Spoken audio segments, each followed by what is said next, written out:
ನನ್ನ ಹೆಸರು ನವೀನ TR. ಈ ಒಂದು ಕ್ಲಾಸ್ ಅಲ್ಲಿ ನಾವು class 7 NCERT geography chapter number 4 ಗಾಳಿ ಏರ್ ಅನ್ನುವ ಒಂದು ಚಾಪ್ಟರ್ ಗೆ ಸಂಬಂಧಪಟ್ಟಂತೆ ನಾವು ಡಿಸ್ಕಸ್ ಮಾಡುತ್ತಾ ಹೋಗುತ್ತಿದ್ದೇವೆ. That is it is part 1. Part 2 ನಿಮಗೆ ನೆಕ್ಸ್ಟ್ ಸಿಗುತ್ತೆ. ನಿಮಗೆ ಸಪರೇಟ್ ಆಗಿ ಪ್ಲೇ ಲಿಸ್ಟ್ ನ ಕ್ರಿಯೇಟ್ ಮಾಡಲಾಗಿದೆ. ಅಲ್ಲಿ ನೀವು ಆರ್ಡರ್ ನ ಮುಖಾಂತರವಾಗಿ 6ನೇ ತರಗತಿಯಿಂದ 12ನೇ ತರಗತಿಗೆ NCERT ಅನ್ನ ಕಂಪ್ಲೀಟ್ ಆಗಿ ಮುಗಿಸ್ಕೊಳ್ಬಹುದು. ಆಲ್ರೆಡಿ ಸೈನ್ಸ್ ಕೂಡ ಸ್ಟಾರ್ಟ್ ಆಗಿದೆ. ಸೈನ್ಸ್ ಕೂಡ ನೀವು ಅಲ್ಲಿ ಸಪರೇಟ್ ಪ್ಲೇಸ್ ನ ಕ್ರಿಯೇಟ್ ಮಾಡಲಾಗಿದೆ. ಪೊಲಿಟಿಕ್ ಮತ್ತೆ ಇಂಡಿಯನ್ ಕಾನ್ಸ್ಟಿಟ್ಯೂಷನ್ ಕೂಡ ಸ್ಟಾರ್ಟ್ ಆಗಿದೆ. ನಿಮಗೆ ಲಕ್ಷ್ಮೀಕಾಂತ್ ಕೂಡ ಮಾಡಲಾಗ್ತಾ ಇದೆ. ನಿಮಗೆ ನಮ್ಮ ಒಂದು ಐಡಿಯಾಸ್ ಫೋರಂ ತಂಡದ ವತಿಯಿಂದ ಹಲವಾರು ಸ್ಟ್ಯಾಂಡರ್ಡ್ಸ್ ಗಳನ್ನ ಕೊಡುವ ಪ್ರಯತ್ನವನ್ನ ಕನ್ನಡಕ್ಕೆ ಟ್ರಾನ್ಸ್ಲೇಷನ್ ಮಾಡಿ ನಿಮಗೆ ಎಕ್ಸ್ಪ್ಲೈನ್ ಮಾಡುವ ಪ್ರಯತ್ನವನ್ನ ನಾವು ಮಾಡುತ್ತೇವೆ. ಓಕೆ, ನಿಮ್ಮ ಸಹಕಾರ ಕೂಡ ನಮಗೆ ತುಂಬಾ ಇಂಪಾರ್ಟೆಂಟ್. ಅದು ಸಿಗ್ತಾ ಇದೆ ಆಲ್ರೆಡಿ. ಇನ್ನು ನಿಮಗೆ ನಿಮ್ಮ ಸಹಕಾರ ಕೂಡ ಟ್ರೈ ಮಾಡಿ ಅಂಡ್ ಸಬ್ಸ್ಕ್ರೈಬ್ ಮಾಡಿಕೊಳ್ಳುವ ಮುಖಾಂತರವಾಗಿ ನಮ್ಮನ್ನ ಉತ್ತೇಜಿಸಿ, ಲೈಕ್ ಮಾಡಿ, ಶೇರ್ ಮಾಡಿ. ಓಕೆ, ಅದಕ್ಕಿಂತ ಮುಂಚಿತವಾಗಿ ನಾವು ಕನ್ನಡಿಗರಿಗೋಸ್ಕರ ಏನಾದ್ರು ಕೊಡಬೇಕು, ನಾವು ಬೇರೆ ಟೆಲಿಗ್ರಾಮ್ ಗ್ರೂಪ್ ಗಳಿಗಿಂತ ವಿಶೇಷವಾಗಿರಬೇಕು ಅಂತೇಳಿ ನಾವು ಒಂದು ಹೊಸ ಯೋಜನೆಯೊಂದಿಗೆ ಹೊರಗೆ ಬಂದಿದ್ದೇವೆ. ನಮ್ಮ ದಿನನಿತ್ಯ ಕ್ವಿಸ್ ಗಳ ಮುಖಾಂತರವಾಗಿ ಮಿನಿಮಮ್ 100 ಕ್ವಿಸ್ ಗಳು ಎಕ್ಸಾಮ್ ಹತ್ರ ಬಂದಾಗೆ ನಿಮಗೆ ಮೋರ್ ದನ್ 400ರಿಂದ 500 ಕ್ವಿಸ್ ಗಳನ್ನ ಕೊಡುವ ಮುಖಾಂತರವಾಗಿ ಕಂಪ್ಲೀಟ್ ಪ್ರಿಪರೇಷನ್ ನ ನಿಮಗೆ ಐಡಿಯಾಸ್ ಫೋರಂ ಅಲ್ಲಿ ಕಂಪ್ಲೀಟ್ ಆಗಿ ಮುಗಿಸಲಾಗುತ್ತೆ. ಅಂಡ್ ಪ್ರತಿ ವಿಡಿಯೋಗಳ PDF ಗಳು ಈ ಒಂದು ಟೆಲಿಗ್ರಾಮ್ ಗ್ರೂಪ್ ಅಲ್ಲಿ, ದಿನಪತ್ರಿಕೆಗಳು, ಇತ್ತೀಚಿನ ಮಾಹಿತಿಗಳು ಮತ್ತು ನೀವು ಐಡಿಯಾಸ್ ಫೋರಂ ನ ಅಧ್ಯಾಪಕರೊಂದಿಗೆ, ಬಿಕಾಸ್ ದೇ ಆರ್ ದ ಅಲ್ಲಿ ಎಲ್ಲ ಅಧ್ಯಾಪಕರು ಕೂಡ ಅಡ್ಮಿನ್ ಗಳಾಗಿರ್ತಾರೆ. ಅಡ್ಮಿನ್ ಗಳೊಂದಿಗೆ ನೀವು ಯಾವ ಅಧ್ಯಾಪಕರು ಬೇಕೋ ಅವ್ರ ಜೊತೆ ನೀವು ಪ್ರಶ್ನೆಗಳನ್ನ ಕೇಳಿ ಬಗೆಹರಿಸಿಕೊಳ್ಳಬಹುದು. ಯಾವ ಒಬ್ಬ ವಿದ್ಯಾರ್ಥಿ ಪ್ರತಿಭಾ ಹುಗರ್ ಅನ್ನೋ ವಿದ್ಯಾರ್ಥಿ ನಮ್ಮ ಟೆಲಿಗ್ರಾಮ್ ಗ್ರೂಪ್ ನ ಬಗ್ಗೆ ಒಂದು ಹೇಳಿರುವಂತಹ ಒಂದು ಹೇಳಿಕೆಯನ್ನ ಕೊಡಲಾಗಿದೆ. ನೀವು ಜಾಯಿನ್ ಆಗಬಹುದು. ಕೆಳಗಡೆ ಲಿಂಕ್ ಅನ್ನು ಕೊಡಲಾಗಿರುತ್ತೆ. ನಾನು ಅನ್ಅಕಾಡೆಮಿ ಪ್ಲಸ್ ಅಲ್ಲಿ ಕೂಡ ಟೀಚ್ ಮಾಡ್ತಾ ಇದ್ದೇನೆ. ಅಲ್ಲಿ ಜಿಯೋಗ್ರಫಿ ಮತ್ತು ಹಿಸ್ಟರಿಗೆ ಸಂಬಂಧಪಟ್ಟಂತೆ ಕಂಪ್ಲೀಟ್ ಆಗಿ ಡೀಪ್ ಆಗಿ ಡಿಸ್ಕಸ್ ಮಾಡಲಾಗುತ್ತೆ. ಅಲ್ಲೂ ಕೂಡ ನೀವು ನನ್ನನ್ನು ಫಾಲೋ ಮಾಡಬಹುದು. ಅನ್ಅಕಾಡೆಮಿ ಅಪ್ಲಿಕೇಶನ್ ಅಲ್ಲಿ ನವೀನ TR ಎಂದು ಸರ್ಚ್ ಮಾಡೋ ಮುಖಾಂತರ ಫಾಲೋ ಮಾಡಬಹುದು, ಅಥವಾ ಕೆಳಗಡೆ ಲಿಂಕ್ ನ ಕೊಡಲಾಗಿರುತ್ತೆ ನಿಮಗೆ ಡಿಸ್ಕ್ರಿಪ್ಷನ್ ಬಾಕ್ಸ್ ಅಲ್ಲಿ. ಅದನ್ನ ಕ್ಲಿಕ್ ಮಾಡೋ ಮುಖಾಂತರ ನಾನು ನೀವು ಫಾಲೋ ಮಾಡೋದು ಅನ್ಅಕಾಡೆಮಿ ಅಪ್ಲಿಕೇಶನ್ ಅಲ್ಲಿ. ಅಂಡ್ ಅನ್ಅಕಾಡೆಮಿ ಪ್ಲಸ್ ಅಲ್ಲಿ ಕೂಡ ಜಾಯ್ನ್ ಆಗಬಹುದು. ಅಲ್ಲಿ ಜಾಯ್ನ್ ಆಗುವ ಮುಖಾಂತರವಾಗಿ ನೀವು ನವೀನ TR 01256 ಅನ್ನೋದನ್ನ ರೆಫರ್ ಕೂಡ ಯೂಸ್ ಮಾಡಿಕೊಂಡು ನೀವು ಜಾಯ್ನ್ ಆಗಬಹುದು. You will get 10% discount in Unacademy platform. Okay, 4ನೇ ಚಾಪ್ಟರ್ ಏರ್. ಗಾಳಿ. ಗಾಳಿ ಅನ್ನುವಂತಹದ್ದು ಅಟ್ಮಾಸ್ಫಿಯರ್. ಅಟ್ಮಾಸ್ಫಿಯರ್ ಎಂದರೇನು, ವಾತಾವರಣ ಎಂದರೇನು ಎಂದರೆ ಗೊತ್ತಿರಬೇಕು. ವಾತಾವರಣ ಎಂದರೆ ನಿಮಗೆ ಭೂಮಿಯ ಮೇಲ್ಮೈಯಿಂದ ಭೂಮಿಯ ಗುರುತ್ವಾಕರ್ಷಣ ಬಲ ಏನಿದೆ, ಆ ಗುರುತ್ವಾಕರ್ಷಣ ಬಲ ಗಾಳಿಯನ್ನ ಹಿಡಿದಿಟ್ಟುಕೊಳ್ಳುವ ಸಾಮರ್ಥ್ಯವೇ ಹಿಡಿದಿಟ್ಟುಕೊಂಡಿರುತ್ತಲ್ಲ, ಈ ಒಂದು ಬ್ಲಾಂಕೆಟ್ ರೀತಿಯಲ್ಲಿ ಇರುವಂತದ್ದೇ ಅಟ್ಮಾಸ್ಫಿಯರ್, ವಾತಾವರಣ. Our earth is surrounded by a huge blanket of air called atmosphere. ನಮ್ಮ ಭೂಮಿಯು ಒಂದು ಕಂಬಳಿಯ ರೀತಿಯಲ್ಲಿ ತನ್ನ ಸುತ್ತ ಅದು ಗಾಳಿಯನ್ನ ಹಿಡಿದಿಟ್ಟುಕೊಂಡಿದೆ ತನ್ನ ಗುರುತ್ವಾಕರ್ಷಣ ಬಲ ಶಕ್ತಿಯಿಂದ. ಇದನ್ನ ನಾವು ವಾತಾವರಣ ಎಂದು ಕರಿತೀವಿ. ಈ ವಾತಾವರಣ ತುಂಬಾನೇ ಇಂಪಾರ್ಟೆಂಟು. ವಾತಾವರಣ ಇಲ್ಲದ ಹಾಗೆ ನಾವು ಜೀವನವನ್ನ, ಜೀವಿಗಳು ಇಲ್ಲಿ ಬದುಕುವುದನ್ನ ಊಹಿಸಿಕೊಳ್ಳೋದಕ್ಕೂ ಚಾನ್ಸ್ ಇಲ್ಲ. ಆದ್ದರಿಂದ ಈ ಒಂದು ವಾತಾವರಣ ಅನ್ನುವುದು ಮಾನವನಿಗೆ ತುಂಬಾನೇ ಇಂಪಾರ್ಟೆಂಟ್. ಯಾವುದೇ ಜೀವಿಗಳಿಗೆ ಇದು ತುಂಬಾನೇ ಇಂಪಾರ್ಟೆಂಟ್ ಆಗಿರುವಂತದ್ದು. ಇಲ್ಲದಿದ್ರೆ ನಾವು ಬದುಕಕ್ಕಾಗಲ್ಲ. ಮತ್ತೆ ಈ ವಾತಾವರಣ ನಮಗೆ ಉಸಿರಾಟಕ್ಕೆ it provides us the air we breathe. ನಮಗೆ ಉಸಿರಾಟಕ್ಕೆ ಗಾಳಿಯನ್ನ ಕೊಡುತ್ತೆ ಮತ್ತು ಸೂರ್ಯನಿಂದ ಬರುವಂತಹ ನೇರಳೆ ಕಿರಣಗಳನ್ನ ಪ್ರೊಟೆಕ್ಟ್ ಮಾಡಿ ಮತ್ತು ಹಲವಾರು ಕಿರಣಗಳನ್ನ ಪ್ರೊಟೆಕ್ಟ್ ಮಾಡಿ ನಮ್ಮನ್ನ ಅದು ರಕ್ಷಣೆ ಮಾಡುತ್ತೆ. ಒಂದು ಬ್ಲಾಂಕೆಟ್, ಕಂಬಳಿ ಹೊದಿಕೆಯ ರೀತಿಯಲ್ಲಿ ನಮ್ಮನ್ನ ಅದು ಕಾಪಾಡುತ್ತೆ. ಆದ್ದರಿಂದ ಇದನ್ನ ನಾವು ಕರೆಕ್ಟ್ ಆಗಿ ನೋಡ್ಕೋಬೇಕು. ಹೆಂಗ್ ಬೇಕು ಯೂಸ್ ಮಾಡ್ಕೋಬಾರ್ದು. ಇದನ್ನ ವಾತಾವರಣವನ್ನ ಕರೆಕ್ಟ್ ಆಗಿ ನೋಡ್ಕೋಬೇಕು ಅನ್ನೋದನ್ನ NCERT ಮುಖಾಂತರವಾಗಿ ಹೇಳ್ತಾ ಹೋಗ್ತಾರೆ. ಮುಖ್ಯವಾಗಿ ಈ ಒಂದು ಬ್ಲಾಂಕೆಟ್ ಇಲ್ಲ ಅಂದ ಪಕ್ಷದಲ್ಲಿ, ಈ ಒಂದು ಕಂಬಳಿ ರೀತಿಯಲ್ಲಿ ಹೊದಿಕೆ ರೀತಿಯಲ್ಲಿ ನಮ್ಗೆ ಇಲ್ಲ ಅಂದ ಪಕ್ಷದಲ್ಲಿ ಏನಾಗುತ್ತಪ್ಪ ಅಂದ್ರೆ ನಮಗೆ ಅಗಲೊತ್ತಲ್ಲಿ ಸೂರ್ಯನ ಕಿರಣಗಳು ಜಾಸ್ತಿ ಬರೋದ್ರಿಂದ ಅಗಲೊತ್ತಲ್ಲಿ ತುಂಬಾನೇ ಟೆಂಪರೇಚರ್ ಇರ್ತಾ ಇತ್ತು. 55, 60, 70 ವರೆಗೆ ಹೋಗ್ತಾ ಇತ್ತು. ಅದು ಸಮ್ಟೈಮ್ಸ್ 100 ಕೂಡ ದಾಟಬಹುದಿತ್ತು, ಹೇಳಕ್ಕಾಗ್ತಿರ್ಲಿಲ್ಲ. ಆದ್ದರಿಂದ ಅಗಲೊತ್ತಲ್ಲಿ ಫುಲ್ ಸುಟ್ಟು ಹೋಗ್ಬಿಡ್ತಾ ಇದ್ವಿ. ರಾತ್ರಿ ಹೊತ್ತಲ್ಲಿ ಆಪೋಸಿಟ್ ಸೂರ್ಯ ಇರ್ತಾ ಇತ್ತು. ಫುಲ್ ಚಳಿ ಆಗ್ತಿತ್ತು ನಮಗೆ. ಫುಲ್ ಮೈನಸ್ ಹೋಗ್ತಾ ಇತ್ತು. -100 ಹಿಂಗೆ ಹೋಗ್ಬೋದಿತ್ತು. -60, -80 ಈಗ ಹೋಗ್ತಿತ್ತು. ಆದ್ದರಿಂದ ಅಗಲೊತ್ತಲ್ಲಿ ಈಗ ಈ ಬ್ಲಾಂಕೆಟ್ ಇಲ್ಲ ಅಂದಿದ್ರೆ ಹಸಿರು ಮನೆ ಪರಿಣಾಮ ಅಂತ ಕರಿತೀವಿ. ಅದು ನಿಮ್ಗೆ ಹೇಳ್ತೀನಿ ಮುಂದಿನ ಕ್ಲಾಸ್, ಈ ಕ್ಲಾಸ್ ಅಲ್ಲಿ ಹೇಳ್ತಾ ಹೋಗ್ತೀನಿ ನಿಮಗೆ. ಅದಿಲ್ಲ ಅಂದ ಪಕ್ಷದಲ್ಲಿ ಅಗಲೊತ್ತಲ್ಲಿ ಜಾಸ್ತಿ ತಾಪಮಾನ ಇರ್ತಾ ಇತ್ತು, ರಾತ್ರಿ ಹೊತ್ತಲ್ಲಿ ಫುಲ್ ಫ್ರೀಸ್ ಆಗಿ ಹೋಗ್ಬಿಡ್ತಿದ್ವಿ. ಆದ್ದರಿಂದ ನಮಗೆ ಬದುಕುವುದಕ್ಕೆ ಇಂತಹ ವ್ಯತಿರಿಕ್ತ ಟೆಂಪರೇಚರ್ ಅಲ್ಲಿ ಬದುಕೋದಕ್ಕೆ ಚಾನ್ಸ್ ಆಗ್ತಿರ್ಲಿಲ್ಲ. ಆದ್ದರಿಂದ ನಾವು ಈ ಒಂದು ಬ್ಲಾಂಕೆಟ್ಗೆ ಸೆಲ್ಯೂಟ್ ಹೊಡಿಲೇಬೇಕು ಮತ್ತು ಅದಕ್ಕೆ ರೆಸ್ಪೆಕ್ಟ್ ಕೊಡ್ಲೇಬೇಕು. ಈ ಬ್ಲಾಂಕೆಟ್ ನಮಗೆ ಏನ್ ಕೊಡ್ತಾ ಇದೆ, ನಾವು ಅದಕ್ಕೆ ಏನ್ ಕೊಡ್ತಾ ಇದೀವಿ ಅಲ್ವಾ, ದಟ್ ಈಸ್ ಈ ಬ್ಲಾಂಕೆಟ್ ನಮಗೆ ತುಂಬಾನೇ ಇಂಪಾರ್ಟೆಂಟ್. ಸೋ ದಟ್ ಈ ಗಾಳಿಯ ದ್ರವ್ಯರಾಶಿಯೇ ಭೂಮಿಯ ಮೇಲಿನ ತಾಪಮಾನವನ್ನ ಮತ್ತು ಈ ಒಂದು ಅರ್ತ್ ಜೀವಿಗಳಿಗೆ ಯೋಗ್ಯವಾಗಿ ಬದುಕೋದಕ್ಕೆ ಮಾಡಿಕೊಡಿರುವುದೇ ಈ ಒಂದು ಅಟ್ಮಾಸ್ಫಿಯರ್ ಅಂತ ಕೊಡ್ಬೋದು, ಈ ಒಂದು ಹೊದಿಕೆ ಅಂತ ನೀವು ಹೇಳ್ಬೋದಾಗುತ್ತೆ. ತುಂಬಾನೇ ಇಂಪಾರ್ಟೆಂಟ್ ಆಗಿರುವಂತಹದ್ದು. ಮುಖ್ಯವಾಗಿ ಈ ಹೊದಿಕೆ ನೋಡಿ, ಈ ಹೊದಿಕೆ ಇಷ್ಟಿರುತ್ತೆ: ಟ್ರೋಪೋಸ್ಫಿಯರ್, ಸ್ಟ್ರಾಟೋಸ್ಫಿಯರ್, ಮಿಸೋಸ್ಫಿಯರ್, ಥರ್ಮೋಸ್ಫಿಯರ್, ಎಕ್ಸೋಸ್ಫಿಯರ್. ನಿಮ್ಗೆ ಹೇಳ್ತಾ ಹೋಗ್ತೀವಿ. ಓಕೆ, ಡಿವೈಡ್ ಮಾಡ್ಕೊಳ್ತಾ ಹೋಗೋಣ. ಈ ಒಂದು ಭೂಮಿಯ ವಾತಾವರಣದ ಸಂಯೋಜನೆ ನೋಡ್ತಾ ಹೋದಾಗ ಇದು ಹಲವಾರು ಅನಿಲಗಳಿಂದ ಭೂಮಿಯ ವಾತಾವರಣ ನಾವು ಕೆಳಗಸಲು ಹೋದೋಗಿದೆ. ಅನಿಲಗಳಿಂದ ಕೂಡಿದೆ, ವಾಟರ್ ವೇಪರ್ ಇದೆ, ನೀರಾವಿ ಇದೆ ಮತ್ತು ಡಸ್ಟ್ ಪಾರ್ಟಿಕಲ್ಸ್ ಗಳಿಂದ ಕೂಡಿದೆ. ಇಲ್ಲಿ ನಾವು ಮುಖ್ಯವಾಗಿ ಅನಿಲಗಳಿಗೆ ಸಂಬಂಧಪಟ್ಟಂತೆ ಡಿಸ್ಕಸ್ ಮಾಡ್ತಾ ಹೋಗ್ತೇವೆ. ನಾವು ಏನು ಉಸಿರಾಟ ಮಾಡ್ಬೇಕಾದ್ರೆ, ಪ್ರತಿಯೊಂದು ಜೀವಿ ಕೂಡ ಉಸಿರಾಟ ಮಾಡ್ಬೇಕು. ನಾವು ಉಸಿರಾಟ ಮಾಡ್ಬೇಕಾದ್ರೆ ನಮಗೆ ಬೇಕಾಗಿರುವಂತದ್ದು ಆಮ್ಲಜನಕ. ಆದರೆ ನಾವು ಕೇವಲ ಈ ಒಂದು ಗಾಳಿ ಎಂದ ನಂತರ ಅದರಲ್ಲಿ ಸಾರಜನಕ ಇರುತ್ತೆ, ನೈಟ್ರೋಜನ್ ಇರುತ್ತೆ, ಆಮ್ಲಜನಕ ಇರುತ್ತೆ, ಅದರಲ್ಲಿ ಓಝೋನ್ ಇರುತ್ತೆ, ಹೀಲಿಯಂ ಇರುತ್ತೆ, ಕಾರ್ಬನ್ ಡೈಆಕ್ಸೈಡ್ ಇರುತ್ತೆ, ಸ್ವಲ್ಪ ಸ್ವಲ್ಪ ಪ್ರಮಾಣದಲ್ಲಿ ಆರ್ಗಾನ್ ಇರುತ್ತೆ, ಹೈಡ್ರೋಜನ್ ಇರುತ್ತೆ. ನಾವೇನು ಉಸಿರಾಟ ಮಾಡ್ಬೇಕಾದ್ರೆ ಆಕ್ಸಿಜನ್ ಅನ್ನು ನಾವು ಫಿಲ್ಟರ್ ಮಾಡಿ ತೆಗೆದುಕೊಳ್ತೀವಿ ಅನ್ನೋ, ಎಲ್ಲವನ್ನು ತೆಗೆದುಕೊಳ್ತೀವಿ, ನೈಟ್ರೋಜನ್ ತೆಗೆದುಕೊಳ್ತೀವಿ, ಆಕ್ಸಿಜನ್ ತೆಗೆದುಕೊಳ್ತೀವಿ. ಅಲ್ಲಿ ಯಾವುದು ಬೇಕಾದ್ರೂ ಉಪಯೋಗ ಮಾಡ್ಕೊಡುತ್ತೆ ಅಷ್ಟೇ ಅನ್ಸ ಲೈಕ್ ದಟ್ ಅಲ್ವಾ. ಅದನ್ನ ಫಿಲ್ಟರ್ ಮಾಡಿ ಕಳಿಸ್ತಾ ಹೋಗುತ್ತೆ. That is very very important. ನಾವೇನು ಆಕ್ಸಿಜನ್ ತಗೊಳಂಗಿಲ್ಲ, ಎಲ್ಲವನ್ನೂ ತಗೋತೀವಿ. ಆದ್ದರಿಂದ ನಾವು, ನಿಮಗೆ ಜಸ್ಟ್ ಒಂದು ಇಂಟ್ರೆಸ್ಟಿಂಗ್ ಫ್ಯಾಕ್ಟ್ ಇದೆ ಅಷ್ಟೇ.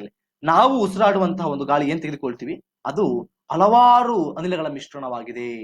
ಮುಖ್ಯವಾಗಿ ನೈಟ್ರೋಜನ್, ಸಾರಜನಕ ಮತ್ತು ಆಕ್ಸಿಜನ್ ಜಾಸ್ತಿ ಇದೆ. ನೋಡ್ತಾ ಹೋಗೋಣ ಎಷ್ಟೆಷ್ಟು ಪರ್ಸೆಂಟೇಜ್ ಇರುತ್ತೆ ಅಂತೇಳಿ. Next carbon dioxide, helium, ozone, argon, hydrogen, ಇನ್ನೂ ಹಲವಾರು ಅನಿಲಗಳು ಸ್ವಲ್ಪ ಸಣ್ಣ ಸಣ್ಣ ಕ್ವಾಂಟಿಟಿಯಲ್ಲಿ ಅವು ಇರ್ತವೆ. ಮತ್ತೆ ಅಪಾರ್ಟ್ ಫ್ರಮ್ ದೀಸ್ ಗ್ಯಾಸಸ್ ಹಲವಾರು ಟೈನಿ ಡಸ್ಟ್ ಪಾರ್ಟಿಕಲ್ಗಳು ಕೂಡ, ಧೂಳಿನ ಕಣಗಳು ಕೂಡ ಇರುವಂತಹದ್ದು ಅನ್ನೋದನ್ನ ನಾವು ನೋಡ್ತಾ ಹೋಗ್ಬೇಕಾಗುತ್ತೆ. ಈ ಒಂದು ಅನಿಲಗಳಿಗೆ ಸಂಬಂಧಪಟ್ಟಂತೆ ನಾವು ನೋಡುತ್ತಾ ಹೋಗುವಾಗ ಅನಿಲಗಳು ಎಷ್ಟಿದೆ ಅನ್ನೋದು ಇಂಪಾರ್ಟೆಂಟ್. ಇದು ಆರ್ಡರ್ ನೆನ್ಪಿಟ್ಕೋಬೇಕು ನೋಡ್ರಿ. ಅಪ್ ಟು 9th ವರೆಗೆ ಕೊಡ್ತಾ ಹೋಗಿದ್ದೀನಿ, ಆರ್ಡರ್ ನೆನ್ಪಿಟ್ಕೋಬೇಕು. ಈ ಒಂದು ವಾತಾವರಣದ ಅನಿಲಗಳಲ್ಲಿ ಹೈಯೆಸ್ಟ್ ಇರುವಂತದ್ದು ನೈಟ್ರೋಜನ್, ಸಾರಜನಕ 78% ಇದೆ. ಎರಡನೇದು ಆಮ್ಲಜನಕ 21%, average 21%. Next argon 0.93%, carbon dioxide. ಈ 4 ತುಂಬಾನೇ ಇಂಪಾರ್ಟೆಂಟ್. ಆರ್ಡರ್ ಇಟ್ಕೊಡ್ರಿ. ಫಸ್ಟ್ ನೈಟ್ರೋಜನ್, ಸಾರಜನಕ, ಆಕ್ಸಿಜನ್, ಆಮ್ಲಜನಕ, ಆರ್ಗಾನ್ ಮತ್ತೆ ಕಾರ್ಬನ್ ಡೈಆಕ್ಸೈಡ್. ಈ 4 ತುಂಬಾನೇ important. Next 5th neon, helium, krypton, xenon ಮತ್ತೆ ಹೈಡ್ರೋಜನ್. ಈ 4 ಅಂತೂ ತುಂಬಾನೇ ಇಂಪಾರ್ಟೆಂಟ್. ನಿಮ್ಗೆ ಏನ್ ಮಾಡ್ತಾರೆ, 3rd ಕಾರ್ಬನ್ ಡೈಆಕ್ಸೈಡ್ ಅನ್ಕೊಂಡ್ಬಿಡ್ತಾರೆ. ನೋ, 3rd ಆರ್ಗಾನ್, 4th ನಮಗೆ ಕಾರ್ಬನ್ ಡೈಆಕ್ಸೈಡ್ ಅನ್ನುವಂಥದ್ದು, ಇಂಗಾಲದ ಡೈಆಕ್ಸೈಡ್ ಅಂತ ಕರಿತೀವಿ. ಓಕೆ, ಫಸ್ಟ್ ಹೈಯೆಸ್ಟ್ ಇರೋದು ಸಾರಜನಕ 78%, ಆಮ್ಲಜನಕ 21%, ಆರ್ಗಾನ್ 0.93%, ಮತ್ತೆ ಇಂಗಾಲದ ಡೈಆಕ್ಸೈಡ್ 0.036%.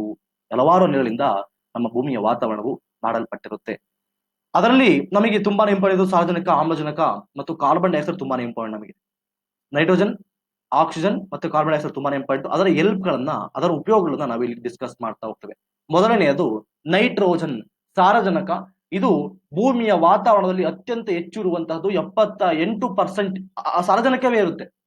ಇದು ಎಕ್ಸಾಮ್ಸ್ ಕೇಳಬಹುದು ಯಾವುದು ಅತ್ಯಂತ ಹೆಚ್ಚಿರುತ್ತೆ ಅಂದ್ರೆ ಸಾರಜನಕ. When we inhale we take some amount of nitrogen into our lungs and exhale it. Okay, ನಾವು ಉಸಿರಾಡುವಾಗ ಒಂದೊಂದು ಪಾಯಿಂಟ್ ಕೂಡ ತುಂಬಾ ಇಂಪಾರ್ಟೆಂಟ್. ಒಂದು ಲೈನ್ ಕೂಡ ನಿಮಗೆ ಎನ್ಸೈಡ್ ತುಂಬಾ ಇಂಪಾರ್ಟೆಂಟ್. ಅದಕ್ಕೆ ನಿಮ್ಗೆ ಪ್ರತಿಯೊಂದು ಲೈನ್ ಕೂಡ ಓದಿ ಹೇಳ್ತಾ ಇದ್ದೀನಿ. ನಾವು ಉಸಿರಾಡುವಾಗ ಸಮ್ ಅಮೌಂಟ್ ಅನ್ನ ನೈಟ್ರೋಜನ್ ಅನ್ನ ಸಾರಜನಕ ಒಳ ತೆಗೆದುಕೊಳ್ಬಿಡ್ತೀವಿ, ನಾವು ಹೊರ ತೆಗೆದುಕೊಳ್ತೀವಿ. ಈಗ ಇದು ನೋಡ್ರಿ, ಪ್ಲಾಂಟ್ಸ್ ಗಳಿಗೆ ನಮಗೆ ಏನೋ ಬಂದ್ಬಿಡುತ್ತೆ, ಈ ರೀತಿ ಉಸಿರಾಡ ಮುಖಾಂತರ ತೆಗೆದುಕೊಳ್ತೀವಿ. ಆದರೆ ಪ್ಲಾಂಟ್ಸ್ ಗಳಿಗೂ ಕೂಡ ನೈಟ್ರೋಜನ್ ತುಂಬಾನೇ ಇಂಪಾರ್ಟೆಂಟ್, ಅವುಗಳು ಬದುಕುವುದಕ್ಕೆ, ಸರ್ವೈವಲ್ಗೆ. ಆದ್ರೆ ನಾವು ಹೇಗೆ ನೈಟ್ರೋಜನ್ ಅನ್ನ ಉಸಿರಾಡದ ಮುಖಾಂತರ ತೆಗೆದುಕೊಳ್ತೀವಲ್ಲ, ಹಂಗೆ ಈ ಒಂದು ಸಸ್ಯಗಳು ಈ ರೀತಿಯಾಗಿ ಡೈರೆಕ್ಟ್ ಆಗಿ ನೇರವಾಗಿ ವಾತಾವರಣದಿಂದ ನೈಟ್ರೋಜನ್ ತೆಗೆದುಕೊಳ್ಳೋಕೆ ಬರುವುದಿಲ್ಲ, ಸಾರಜನಕ ತೆಗೆದುಕೊಳ್ಳೋಕೆ ಬರುವುದಿಲ್ಲ. ಮತ್ತೆ ಅವು ಹೆಂಗ್ ತೆಗೆದುಕೊಳ್ತವೆ? ಅವಕ್ಕೆ ನೈಟ್ರೋಜನ್ ಬೇಕು. ಮತ್ತೆ ಹೆಂಗ್ ತೆಗೆದುಕೊಳ್ಳುತ್ತವೆ ಎಂದರೆ ಬ್ಯಾಕ್ಟೀರಿಯಾಗಳ ಮುಖಾಂತರವಾಗಿ ಅವುಗಳು ಸಾರಜನಕವನ್ನ ಅವು ಡೈರೆಕ್ಟ್ ಆಗಿ ಗಾಳಿಯಿಂದ ತಗೊಳಂಗಿಲ್ಲ. ಸಾರಜನಕವನ್ನ ಬ್ಯಾಕ್ಟೀರಿಯಾಗಳ ಮುಖಾಂತರವಾಗಿ ಅವು ಬಳಸಿಕೊಳ್ಳುತ್ತವೆ ಅನ್ನೋದು ನಿಮಗೆ ಗೊತ್ತಿರಬೇಕು. Okay, they can not take nitrogen directly from the air. Okay, ಅವು ಸಾರಜನಕವನ್ನ ನೇರವಾಗಿ ಗಾಳಿಯಿಂದ ತೆಗೆದುಕೊಳ್ಳಲು ಸಾಧ್ಯವಿಲ್ಲ. ಕೆಲವು ಸಸ್ಯಗಳ ಮಣ್ಣು ಮತ್ತು ಬೇರುಗಳಲ್ಲಿ ವಾಸಿಸುವ ಬ್ಯಾಕ್ಟೀರಿಯಾಗಳು ಗಾಳಿಯಿಂದ ಸಾರಜನಕವನ್ನ ತೆಗೆದುಕೊಂಡು ಅದರ ರೂಪವನ್ನ ಬದಲಾಯಿಸ್ತವೆ. ನೋಡಿ, ಅದರ ರೂಪವನ್ನು ಬದಲಾಯಿಸ್ತವೆ. ಆ ರೂಪದ ಮುಖಾಂತರವಾಗಿ ಸಸ್ಯಗಳು ಆ ಒಂದು ಬ್ಯಾಕ್ಟೀರಿಯಾಗಳ ಮುಖಾಂತರವಾಗಿ ಆ ಒಂದು ನೈಟ್ರೋಜನ್ ಬಳಸಿಕೊಳ್ಳುತ್ತವೆ ಅನ್ನುವುದು ನಿಮಗೆ ಗೊತ್ತಿರಬೇಕಾಗುತ್ತೆ. ಓಕೆ, ನೈಟ್ರೋಜನ್ ಇದು ವಾತಾವರಣದಲ್ಲಿರುವಂತಹ ಅತ್ಯಂತ ಹೆಚ್ಚು ಒಂದು ಗಾಳಿ ಅಂತ ಒಂದು ಅನಿಲ ಅಂತ ಗೊತ್ತಿರಬೇಕು. ಇದು ನಾವು ಡೈರೆಕ್ಟ್ ಆಗಿ ನೇರವಾಗಿ ವಾತಾವರಣ ತೆಗೆದುಕೊಳ್ತೀವಿ, ಆದರೆ ಸಸ್ಯಗಳು ತೆಗೆದುಕೊಳ್ಳುವುದಿಲ್ಲ. ಬ್ಯಾಕ್ಟೀರಿಯಾಗಳ ಮುಖಾಂತರವಾಗಿ ಸಸ್ಯಗಳು ಆ ಒಂದು ಬ್ಯಾಕ್ಟೀರಿಯಾಗಳು ಆ ಸಾರಜನಕವನ್ನ ಸಸ್ಯಗಳಿಗೆ ತೆಗೆದುಕೊಳ್ಳುವಾಗೆ ಬದಲಾಯಿಸ್ತವೆ. ಅದರ ಮುಖಾಂತರ ಸಸ್ಯಗಳು ತೆಗೆದುಕೊಳ್ತವೆ. ಸಸ್ಯಗಳು ನೇರವಾಗಿ ವಾತಾವರಣದಿಂದ ಸಾರಜನಕವನ್ನ ಬಳಸಿಕೊಳ್ಳುವುದಿಲ್ಲ, ಅದು ಬರುವುದೂ ಇಲ್ಲ ಅಂತ ನಿಮಗೆ ಗೊತ್ತಿರಬೇಕಷ್ಟೇ. ಓಕೆ. ಮತ್ತೆ ಎರಡನೇದು ಆಕ್ಸಿಜನ್. ಎರಡನೇ ಅತ್ಯಂತ ಹೆಚ್ಚಿರುವಂತಹ ಒಂದು ಅನಿಲ 20.95%, ಅದ್ರಲ್ಲಿ ಆಲ್ಮೋಸ್ಟ್ 21% ಅನ್ಕೊಂಡ್ಬಿಡ್ರಿ. Oxygen is the second most plentiful gas in the air. ಎರಡನೇ ಅತ್ಯಂತ ಹೆಚ್ಚಿರುವುದು ಆಮ್ಲಜನಕ. ಮಾನವನಿಗೆ ತುಂಬಾನೇ ಇಂಪಾರ್ಟೆಂಟ್ ಆಗಿರುವಂತದ್ದು. Humans and animals take oxygen from the air as the breathe. ಈ ಮಾನವ ಮತ್ತು ಪ್ರಾಣಿಗಳಿಗೆ ಈ ಆಮ್ಲಜನಕ ಉಸಿರಾಡುವಾಗ ಆಮ್ಲಜನಕವನ್ನು ತೆಗೆದುಕೊಳ್ತಾರೆ, ತುಂಬಾನೇ ಇಂಪಾರ್ಟೆಂಟ್ ಆಗಿರುವಂತದ್ದು. ಈ ಆಮ್ಲಜನಕವನ್ನ ಎಲ್ಲಿಂದ ಪ್ರೊಡ್ಯೂಸ್ ಆಗುತ್ತೆ, ಎಲ್ಲಿಂದ ಉತ್ಪಾದನೆ ಆಗುತ್ತೆ ಆಮ್ಲಜನಕ ಅಂದ್ರೆ ಈ green plants produce oxygen during photosynthesis. ಈ ಒಂದು ದ್ವಿತೀಯ ಸಂಶ್ಲೇಷಣೆ ಕ್ರಿಯೆಯನ್ನ ಮಾಡುವಾಗ ಆಮ್ಲಜನಕವು ಈ ಒಂದು ಹಸಿರು ಸಸ್ಯಗಳಿಂದ ಉತ್ಪಾದನೆ ಆಗುತ್ತೆ. In this way oxygen content in the air remains constant. Almost ನಾವೇನು ಉಸಿರಾಟ ತೆಗೆದುಕೊಳ್ತಿದೀವಿ, ನಾವು ಕಾರ್ಬನ್ ಡೈಆಕ್ಸೈಡ್ ಬಿಡ್ತೀವಿ, ಅವನ್ನ ಆಲ್ಮೋಸ್ಟ್ ಹಿಂಗೆ ಸಸ್ಯಗಳು ಅವನ್ನ ತೆಗೆದುಕೊಂಡು ಆಮ್ಲಜನಕ ಬಿಡ್ತಾ ಇರ್ತವೆ. ಅಂದ್ರೆ ಆಲ್ಮೋಸ್ಟ್ ಕಾನ್ಸ್ಟೆಂಟ್ ಆಗಿ ಇದೇ ರೀತಿ ಮೇಂಟೈನ್ ಮಾಡ್ತಾ ಹೋಗುತ್ತೆ. ಬರೀ ನಾವು ತೆಗೆದುಕೊಳ್ಳೋದಾದ್ರೆ ಕಡಿಮೆ ಆಗ್ಬಿಡ್ತಿತ್ತು ಕಂಟೆಂಟ್. ಬರೀ ನಾವು ತೆಗೆದುಕೊಳ್ಳೋದಾಗ ಎಲ್ಲೂ ಉತ್ಪಾದನೆ ಆಗ್ತಿಲ್ಲ ಅಂದ್ರೆ ಇದು ಕಂಟೆಂಟ್ ಕಡಿಮೆ ಆಗ್ಬಿಡೋದು, ಲೋ ಆಗ್ಬಿಡೋದು, 10% ಬಂದ್ಬಿಡೋದು, 10% 2% ಬಂದ್ಬಿಡೋದು. ಆದ್ರೆ ಈ ಆಮ್ಲಜನಕವು ಉತ್ಪಾದನೆ ಆಗುತ್ತಿರುತ್ತದೆ, ಕಾನ್ಸ್ಟೆಂಟ್ ಉತ್ಪಾದನೆ ಆಗ್ತಾನೆ ಇರುತ್ತೆ ಸಸ್ಯಗಳಿಂದ. ಆದ್ದರಿಂದ ಈ ಒಂದು ಆಕ್ಸಿಜನ್ ಮಟ್ಟ ಆಲ್ಮೋಸ್ಟ್ ಇದು ಮೇಂಟೈನ್ ಆಗುತ್ತೆ ಅನ್ನೋದನ್ನ ನಿಮಗೆ ಗೊತ್ತಿರಬೇಕಾಗುತ್ತೆ. ಈ ರೀತಿಯಾಗಿ ಗಾಳಿಯಲ್ಲಿ ಆಮ್ಲಜನಕದ ಅಂಶ ಸ್ಥಿರವಾಗಿರುತ್ತದೆ. ಬಿಕಾಸ್ ಯಾಕೆ ಅಂದ್ರೆ ದ್ವಿತೀಯ ಸಂಶ್ಲೇಷಣೆ ಕ್ರಿಯೆ ಮೂಲಕ ನಾವು ತೆಗೆದುಕೊಳ್ತೀವಿ, ನಾವು ಬಳಸ್ಕೊಳ್ತೀವಿ. ಆದರೆ ಸಸ್ಯಗಳು ದ್ವಿತೀಯ ಸಂಶ್ಲೇಷಣೆ ಕ್ರಿಯೆಯ ಮೂಲಕ ಅವುಗಳು ಆಮ್ಲಜನಕವನ್ನು ಬಿಡುಗಡೆ ಮಾಡುತ್ತವೆ. ಅದರಿಂದ ಆಲ್ಮೋಸ್ಟ್ ಸ್ಥಿರವಾಗಿರುತ್ತೆ ಈ ಒಂದು ಪರ್ಸೆಂಟೇಜ್. ಆದ್ರೆ ಇವು ನಾವೇನಾದ್ರೂ ಅಫೆಕ್ಟ್ ಮಾಡಬಹುದು. ಯಾಕಂದ್ರೆ ಏನಾಗುತ್ತೆ, ನಾವೇನ್ ಮಾಡ್ತೀವಿ, ಮಾನವ ಮರಗಳನ್ನ ತನಗೆ ಆಹಾರ ಆಗಿರ್ಬೋದು, ಆಮ್ಲಜನಕ ಕೊಡುವಂತಹ ಮರಗಳನ್ನೇ ಕತ್ತರಿಸ್ಬಿಟ್ಟು ತನ್ನ ದುಷ್ಟತನಕ್ಕೆ ಇದು ತನಗೋಸ್ಕರ ಅವನು ಉಪಯೋಗ ಮಾಡ್ಕೊಳ್ತಾ ಇದ್ದಾನೆ. ಸಮತೋಲನ ಮೇಂಟೈನ್ ಮಾಡಬೇಕು, ಬಳಸ್ಕೋಬೇಕು, ಇಲ್ಲ ಅಂತ ಹೇಳ್ತಾ ಇಲ್ಲ. ಆದರೆ ಸಮತೋಲನತೆಯಿಂದ ಬಳಸ್ಕೊಳ್ಬೇಕು. ಅದನ್ನು ಬಿಟ್ಟು ಹೆಂಗ್ ಬೇಕಂಗ್ ಬಳಸ್ಕೋಬಾರ್ದು. ಮರಗಳನ್ನ ಕತ್ತರಿಸಿ ಈ ಸಮತೋಲನಕ್ಕೆ ಅಡ್ಡಿ ಉಂಟು ಮಾಡ್ತಿದ್ದಾನೆ ಈ ಒಬ್ಬ ಮಾನವ ಪ್ರಾಣಿ ಅಂತ ಒಂದು ಪ್ರಾಣಿ ಈ ರೀತಿಯಾಗಿ ಮಿಸ್ಯೂಸ್ ಮಾಡ್ಕೊಳ್ತಾ ಇದ್ದಾನೆ. ಇದು ಈಗ ಕಂಟೆಂಟ್ ಚೇಂಜ್ ಆಗ್ತಿದೆ ಆಮ್ಲಜನಕದ ಮಟ್ಟ. ಈಗ ನಾಲ್ಕನೇದು ಕಾರ್ಬನ್ ಡೈಆಕ್ಸೈಡ್. ಕಾರ್ಬನ್ ಡೈಆಕ್ಸೈಡ್ ಕೂಡ ತುಂಬಾನೇ ಇಂಪಾರ್ಟೆಂಟ್. ಯಾಕೆ ಕಾರ್ಬನ್ ಡೈಆಕ್ಸೈಡ್ ತುಂಬಾನೇ ಇಂಪಾರ್ಟೆಂಟ್ ನೋಡಿ, ಇದು ನಾಲ್ಕನೇದು 0.036% ಇದೆ. ಇಷ್ಟಿರಬೇಕು ಆಮ್ಲಜನಕ. ಈಗ ನೋಡ್ರಿ, ಹೇಗೆ ನೈಟ್ರೋಜನ್ ನಮಗೆ ತುಂಬಾನೇ ಇಂಪಾರ್ಟೆಂಟು, ಹೇಗೆ ನಮಗೆ ಆಕ್ಸಿಜನ್ ತುಂಬಾನೇ ಇಂಪಾರ್ಟೆಂಟು, ಅದೇ ರೀತಿ ಕಾರ್ಬನ್ ಡೈಆಕ್ಸೈಡ್ ನಮಗೆ ದೇವರು ಕೊಟ್ಟಿರುವಂತಹ ವರ. ಕಾರ್ಬನ್ ಡೈಆಕ್ಸೈಡ್ ಇಲ್ಲ ಅಂದ್ರೆ ನಮಗೆ ಎಷ್ಟು ಕಷ್ಟ ಗೊತ್ತಾ. ಆದರೆ ಇದರ ಕಂಟೆಂಟ್ ಜಾಸ್ತಿ ಆಗಬಾರದು ಅಷ್ಟೇ. ನಾವು ಸಮತೋಲನವನ್ನು ಮೇಂಟೈನ್ ಮಾಡಬೇಕು, ಅದು ಜಾಸ್ತಿ ಆಗಬಾರದು. ಆಮ್ಲಜನಕ ಜಾಸ್ತಿ ಆದ್ರೂ ಕೂಡ ನಮಗೆ ತೊಂದರೆ ಆಗುತ್ತೆ. ನೋಡ್ರಿ, ಸಮ್ಟೈಮ್ಸ್ ಅನ್ಕೋಬಹುದು ನೀವು 100% ಆಮ್ಲಜನಕವಿದ್ದರೆ ಏನಾಗುತ್ತೆ ಅಂದ್ರೆ everything would be in fire. ಇಡೀ ಭೂಮಿಯೇ ಒತ್ಕೊಂಡು ಉರಿಯುತ್ತೆ. ಈ ಉರಿಯುವುದಕ್ಕೆ ಕಾರಣವೇ ಆಮ್ಲಜನಕ ಅಲ್ವಾ. ಉರಿಯುವುದಕ್ಕೆ ಸಹಾಯ ಮಾಡುವುದೇ ಆಮ್ಲಜನಕ. ಇವನ್ 100% ಇದ್ರೆ ತುಂಬಾನೇ ಕಷ್ಟ. ಮಾನವ ಬದುಕಾಗಲ್ಲ, ಉರಿದು ಹೋಗ್ಬಿಡ್ತಾನೆ. ಓಕೆ, ಅದು LPG ಗ್ಯಾಸ್ ಉರಿತಲ್ಲ, ಉರಿದು ಹೋಗ್ಬಿಡುತ್ತೆ, ಇಡೀ ಭೂಮಿನೇ ಉರಿದು ಹೋಗ್ಬಿಡುತ್ತೆ. ಆದ್ರಿಂದ ಅಷ್ಟು ನಮಗೆ ಈ ಸಮತೋಲನತೆ ಇಂಪಾರ್ಟೆಂಟ್. ಸಮತೋಲನತೆ ಮೇಂಟೈನ್ ಮಾಡಬೇಕು. ಓಕೆ, 100% ಇದ್ರೆ ಇಡೀ ಭೂಮಿಯೇ ಉರಿದು ಸುಟ್ಟು ಹೋಗುತ್ತೆ, ನಾಶ ಆಗುತ್ತೆ. ಮತ್ತೆ ಕಾರ್ಬನ್ ಡೈಆಕ್ಸೈಡ್ ತಕ್ಷಣ ನೀವು ಬರೀ ನೆಗೆಟಿವ್ ಥಿಂಕ್ ಮಾಡ್ಬಿಡ್ರಿ. ಕಾರ್ಬನ್ ಡೈಆಕ್ಸೈಡ್ ನಮಗೆ ದೇವರು ಕೊಟ್ಟಿರುವಂತಹ ವರ. ಆದರೆ ನಾವು ಇದನ್ನ ಜಾಸ್ತಿ ಉತ್ಪಾದನೆ ಮಾಡಿ ಈ ಸಮತೋಲನ ಇದಿಷ್ಟಿರ್ಬೇಕು. ಆಕ್ಚುಲಿ 0.036% ಇರಬೇಕು. ಆದರೆ ಈ ಸಮತೋಲನವನ್ನು ಜಾಸ್ತಿ ಮಾಡ್ತಾ ಇದ್ದೇವೆ. ಜಾಸ್ತಿ ಮಾಡೋ ಮುಖಾಂತರವಾಗಿ ನಾವು ಎಲ್ಲಾ ಪ್ರಾಣಿಗಳಿಗೂ, ಇಡೀ ಭೂಮಿಗೆ ನಾವು ಕುತ್ತನ ತರ್ತಾ ಇದ್ದೇವೆ ಎನ್ನುವಂಥದ್ದು ನಿಮಗೆ ಗೊತ್ತಿರಬೇಕು. ಇದು ನಮಗೆ ವರ. ಇಷ್ಟಿದ್ರೆ ನಮಗೆ ವರ, ಆದರೆ ಜಾಸ್ತಿ ಇದ್ರೆ ನಮಗೆ ಶಾಪ. ನೋಡ್ರಿ, ಅದೇ ರೀತಿ ಓಝೋನು ಅಷ್ಟೇ. ಓಝೋನು ಮೇಲಿದ್ರೆ ಸ್ಟ್ರಾಟೋಸ್ಫಿಯರ್ ಇದ್ರೆ ವರ, ಆದರೆ ಕೆಳಗೆ ಸ್ಟ್ರೋಪೋಸ್ಫಿಯರ್ ಇದ್ರೆ ಅದು ನಮಗೆ ಶಾಪ ಅಷ್ಟೇ. ಇದೇ ರೀತಿ ಅದೆಲ್ದಿರ್ಬೇಕು, ಸಮತೋಲನ ಮೇಂಟೈನ್ ಮಾಡ್ಲೇಬೇಕು. ನಾವು ಪ್ರಕೃತಿ ಏನ್ ಹೇಳ್ತದೆ ಅದನ್ನ ಕೇಳಬೇಕು. ಅದನ್ನ ಬಿಟ್ಟು ಪ್ರಕೃತಿ ವಿರುದ್ಧವಾಗಿ ಹೋಗಬಾರದು. Carbon dioxide is another important gas. ಈ ಒಂದು ಕಾರ್ಬನ್ ಡೈಆಕ್ಸೈಡ್, ಇಂಗಾಲ ಡೈಆಕ್ಸೈಡ್ ಒಂದು important. Next another important gas.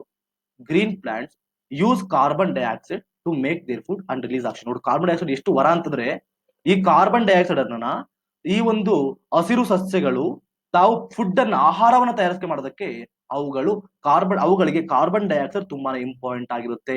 ಅವುಗಳನ್ನ ಸಸ್ಯಗಳು ಉಪಯೋಗ ಮಾಡಿಕೊಳ್ಳುತ್ತವೆ. ಮತ್ತು humans R animals release carbon dioxide. ಈ ಮಾನವ ಮತ್ತೆ ಪ್ರಾಣಿಗಳು ಈ ಇಂಗಾಲ ಡೈಆಕ್ಸೈಡ್ ಅನ್ನ ಬಿಡುಗಡೆ ಮಾಡ್ತಾನೆ ಅವನು ಉಸಿರಾಡುವಾಗ. The amount of carbon dioxide released by human or animal seems to be equal to the amount used by the plants, which make a perfect balance. ನಾವು ಉಸಿರಾಡೋದು ಮತ್ತೆ ಏನು ವಾತಾವರಣ ನಾವು ಈಗ ಕರೆಕ್ಟಾಗಿ ಮೇಂಟೈನ್ ಆಗ್ತಿರುತ್ತೆ. ಉಸಿರಾಡ ನಾವು ಪ್ರಾಣಿ ತರ ಇದ್ರೆ, ಪ್ರಾಣಿ ತರ ಕರೆಕ್ಟ್ ಆಗಿದ್ರೆ, ಎಲ್ಲ ಜೀವಗಳ ತರ ಇದ್ರೆ ಕರೆಕ್ಟಾಗಿ ನಾವು ಇಂಗಾಲ ಡೈಆಕ್ಸೈಡ್ ಬಿಡ್ತೀವಿ ಹೊರಗಡೆ, ಆಮ್ಲಜನಕ ತೆಗೆದುಕೊಳ್ತೀವಿ, ಆಮ್ಲಜನಕವನ್ನ ಸಸ್ಯಗಳು ಉತ್ಪಾದನೆ ಮಾಡ್ತಾವೆ. ಆದರೆ ಇದು ಸಮತೋಲನ ನಾವು ಡಿಫ್ರೆಂಟ್ ಮಾಡ್ಬಿಡ್ತೀವಿ. ಏನ್ ಮಾಡ್ತೀವಿ, ಈ ಫ್ಯಾಕ್ಟರಿಗಳ ಮುಖಾಂತರವಾಗಿ ಹೆಚ್ಚು ಹೆಚ್ಚು ಕಾರ್ಬನ್ ಡೈಆಕ್ಸೈಡ್ ಅನ್ನು ನಾವು ವಾತಾವರಣಕ್ಕೆ ಬಿಡ್ತೀವಿ. ಎಲ್ಲಿ ಮುಟ್ಟ ಚಾನ್ಸ್ ಇರುತ್ತೆ ಈ ಗ್ರೀನ್ ಪ್ಲಾಂಟ್ಸ್ ಗಳಿಗೆ ತೆಗೆದುಕೊಳ್ಳೋದಕ್ಕೆ? ಜಾಸ್ತಿ ಆದ್ರೆ ಅಮೃತನೂ ವಿಷನೇ ಅಲ್ವಾ? ಈ ಕಾರ್ಬನ್ ಡೈಆಕ್ಸೈಡ್ ಯಾವುದೇ ಆದ್ರೂ ಅಷ್ಟೇ, ಇವನ್ ಅಮೃತ ಕೂಡ ನಮಗೆ ವಿಷ ಆಗುತ್ತೆ ಜಾಸ್ತಿ ಆದ್ರೆ. ಅದೇ ರೀತಿ ಆಗ್ತಿರೋದು ಅಷ್ಟೇ ಇಲ್ಲಿ. ಕಾರ್ಬನ್ ಡೈಆಕ್ಸೈಡ್ ನಮಗೆ ದೇವ್ರು ಕೊಟ್ಟರೆ ಬರ, ಆದ್ರೆ ಅತಿ ಆದ್ರೆ ಅಮೃತನೂ ಕೂಡ ವಿಷ ಆಗುತ್ತೆ ಅನ್ನುವಂಥದ್ದನ್ನ ನಾವಿಲ್ಲಿ ತೋರಿಸಬಹುದಾಗತ್ತಷ್ಟೇ. ನಾವೇನ್ ಮಾಡ್ತೀವಿ, ಇದನ್ನ ಮೇಂಟೈನ್ ಮಾಡ್ದಂಗೆ ಜಾಸ್ತಿ ಕಾರ್ಬನ್ ಡೈಆಕ್ಸೈಡ್ ನ ನಾವು ಉತ್ಪಾದನೆ ಮಾಡೋದ್ರಿಂದ ಸಮತೋಲನಕ್ಕೆ ಧಕ್ಕೆ ಬರ್ತಾ ಇದೆ. ನೋಡ್ರಿ, ಮಾನವರು ಅಥವಾ ಪ್ರಾಣಿಗಳು ಬಿಡುಗಡೆ ಮಾಡುವ ಇಂಗಾಲದ ಡೈಆಕ್ಸೈಡ್ ಪ್ರಮಾಣವು ಸಸ್ಯಗಳು ಬಳಸುವ ಪ್ರಮಾಣಕ್ಕೆ ಸಮನಾಗಿರ್ತದೆ. ನೋಡ್ರಿ, ಇದು ಸಮಾನತೆ ಇಂಪಾರ್ಟೆಂಟ್. ಸಮಾನತೆ ಇರುತ್ತೆ, ಆದ್ರೆ ಈ ಒಂದು ಪರಿಪೂರ್ಣ ಸಮಾನತೆ ಮೇಂಟೈನ್ ಆಗುತ್ತೆ. ಆದ್ರೆ ನಾವೇನ್ ಮಾಡ್ತೀವಿ, ಕಲ್ಲಿದ್ದಲು ಸೇರಿದಂತಹ ಇಂಧನಗಳನ್ನ ಸುಡುವುದರಿಂದ ಸಮತೋಲನವು ಅಸಮಾಧಾನಗೊಳ್ಳುತ್ತದೆ, ಇಂಬ್ಯಾಲೆನ್ಸ್ ಆಗ್ಬಿಡುತ್ತೆ. ಅವರು ನಾವು ಪ್ರತಿಶತ ಶತಕೋಟಿ ಟನ್ ಇಂಗಾಲದ ಡೈಆಕ್ಸೈಡ್ ಅನ್ನ ವಾತಾವರಣಕ್ಕೆ ನಾವು ಸೇರಿಸಿದ್ದೇವೆ. ಪರಿಣಾಮವಾಗಿ ಇಂಗಾಲದ ಡೈಆಕ್ಸೈಡ್ ನಮಗೆ ದೇವರು ಕೊಟ್ಟಂತಹ ವರ. ಆದರೆ ಇವತ್ತು ಅದು ವಿಷವಾಗಿ ಪರಿಣಮಿಸುತ್ತೆ. ಹೆಚ್ಚಿನ ಪ್ರಮಾಣದ ಇಂಗಾಲದ ಡೈಆಕ್ಸೈಡ್ ಭೂಮಿಯ ಹವಾಮಾನದ ಮೇಲೆ ಪರಿಣಾಮ ಬೀರಿ ತಾಪಮಾನವನ್ನು ಜಾಸ್ತಿ ಹೆಚ್ಚು ಮಾಡ್ತಾ ಇದೆ.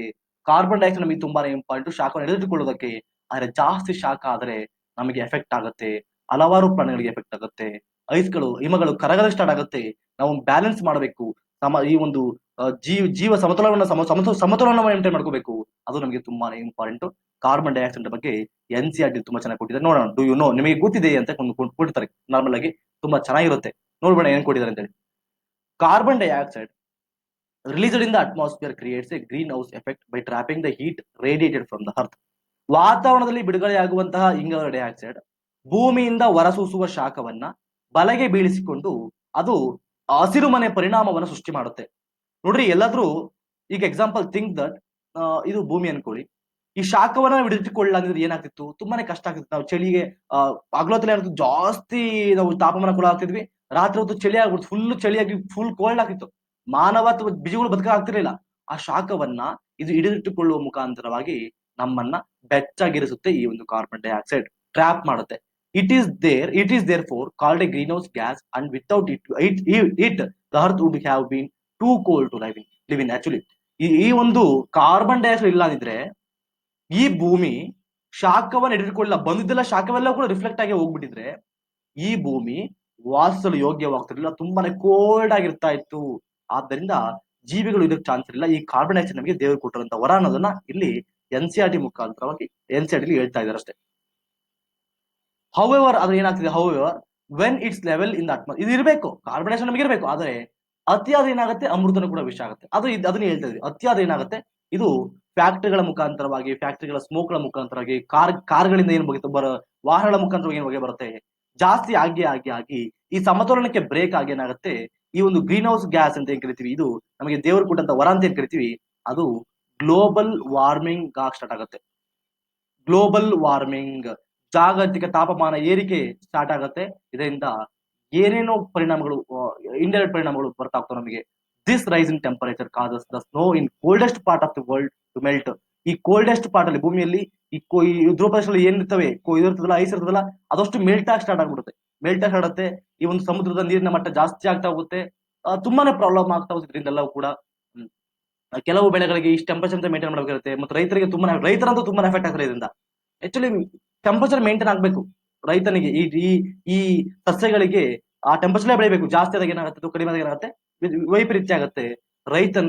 ರೈತನಿಗೆ ತುಂಬಾನೇ ಪ್ರಾಬ್ಲಮ್ ಆಗುತ್ತೆ. ಪೆಸ್ಟ್ಗಳು, ಕ್ರಿಮಿಕೀಟಗಳೆಲ್ಲ ಬಂದು ಅಟ್ಯಾಕ್ ಆಗ್ಬಿಡ್ತಾವೆ. As a result the sea level rises causing the floods in the coastal areas. ಈ ಕೋಸ್ಟಲ್ ಏರಿಯಾಗಳಲ್ಲಿ, ಕರಾವಳಿ ಪ್ರದೇಶಗಳಲ್ಲಿ ಈಗ ಈ ಒಂದು ಐಸ್ ಮೆಲ್ಟ್ ಆಗೋದ್ರಿಂದ ಇದರ ಒಂದು ಸಮುದ್ರದ ಮಟ್ಟ ಜಾಸ್ತಿ ಆಗ್ತಾ ಹೋಗುತ್ತೆ, ನೀರಿನ ಮಟ್ಟ. ಅವಾಗ ಆಟೋಮೆಟಿಕ್ ಕರಾವಳಿ ಪ್ರದೇಶಗಳು ಮುಳುಗಿ ಹೋಗ್ತವೆ. ಈಗಿನ ಪ್ರಕಾರ ಮುಂದೆ ಮಾಲ್ಡೀವ್ಸ್ ಇರೋಂಗಿಲ್ಲ. ಮಾಲ್ಡೀವ್ಸ್ ಅವರೆಲ್ಲ ನಮ್ಮ ಭಾರತಕ್ಕೆ ಹೋಗ್ಬೇಕಾಗತ್ತ ಅವರೆಲ್ಲವೂ ಕೂಡ.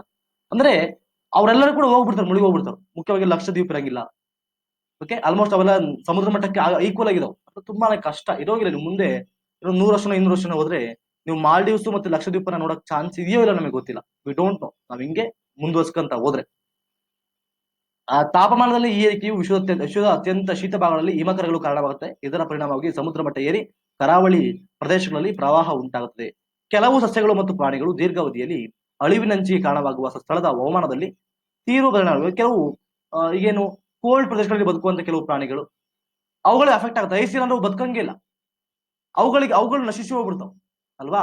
ಒಬ್ಬ ಪ್ರಾಣಿ ಅನ್ನುವಂತ ಒಬ್ಬ ಇವನ ದುಷ್ಟತೆಗೆ ಎಂತ ಎಲ್ಲ ಇಡೀ ಇಡೀ ಭೂಮಂಡಲವೇ ಅಲ್ಲಾಡಬೇಕಾಗತ್ತೆ ನೋಡ್ರಿ. ಇವುಗಳಿಗೆ ನೋಡ್ರಿ ಹೆಂಗಾಗಿ ನೋಡ್ರಿ, ಐಸು ಕರಗ್ತಾ ಇದೆ, ಅದು ಏನ್ ಮಾಡ್ತಾ ಇದೆ ನೋಡ್ರಿ, ಹೊತ್ಕೊಂಡು ಉರಿಯುತ್ತೆ.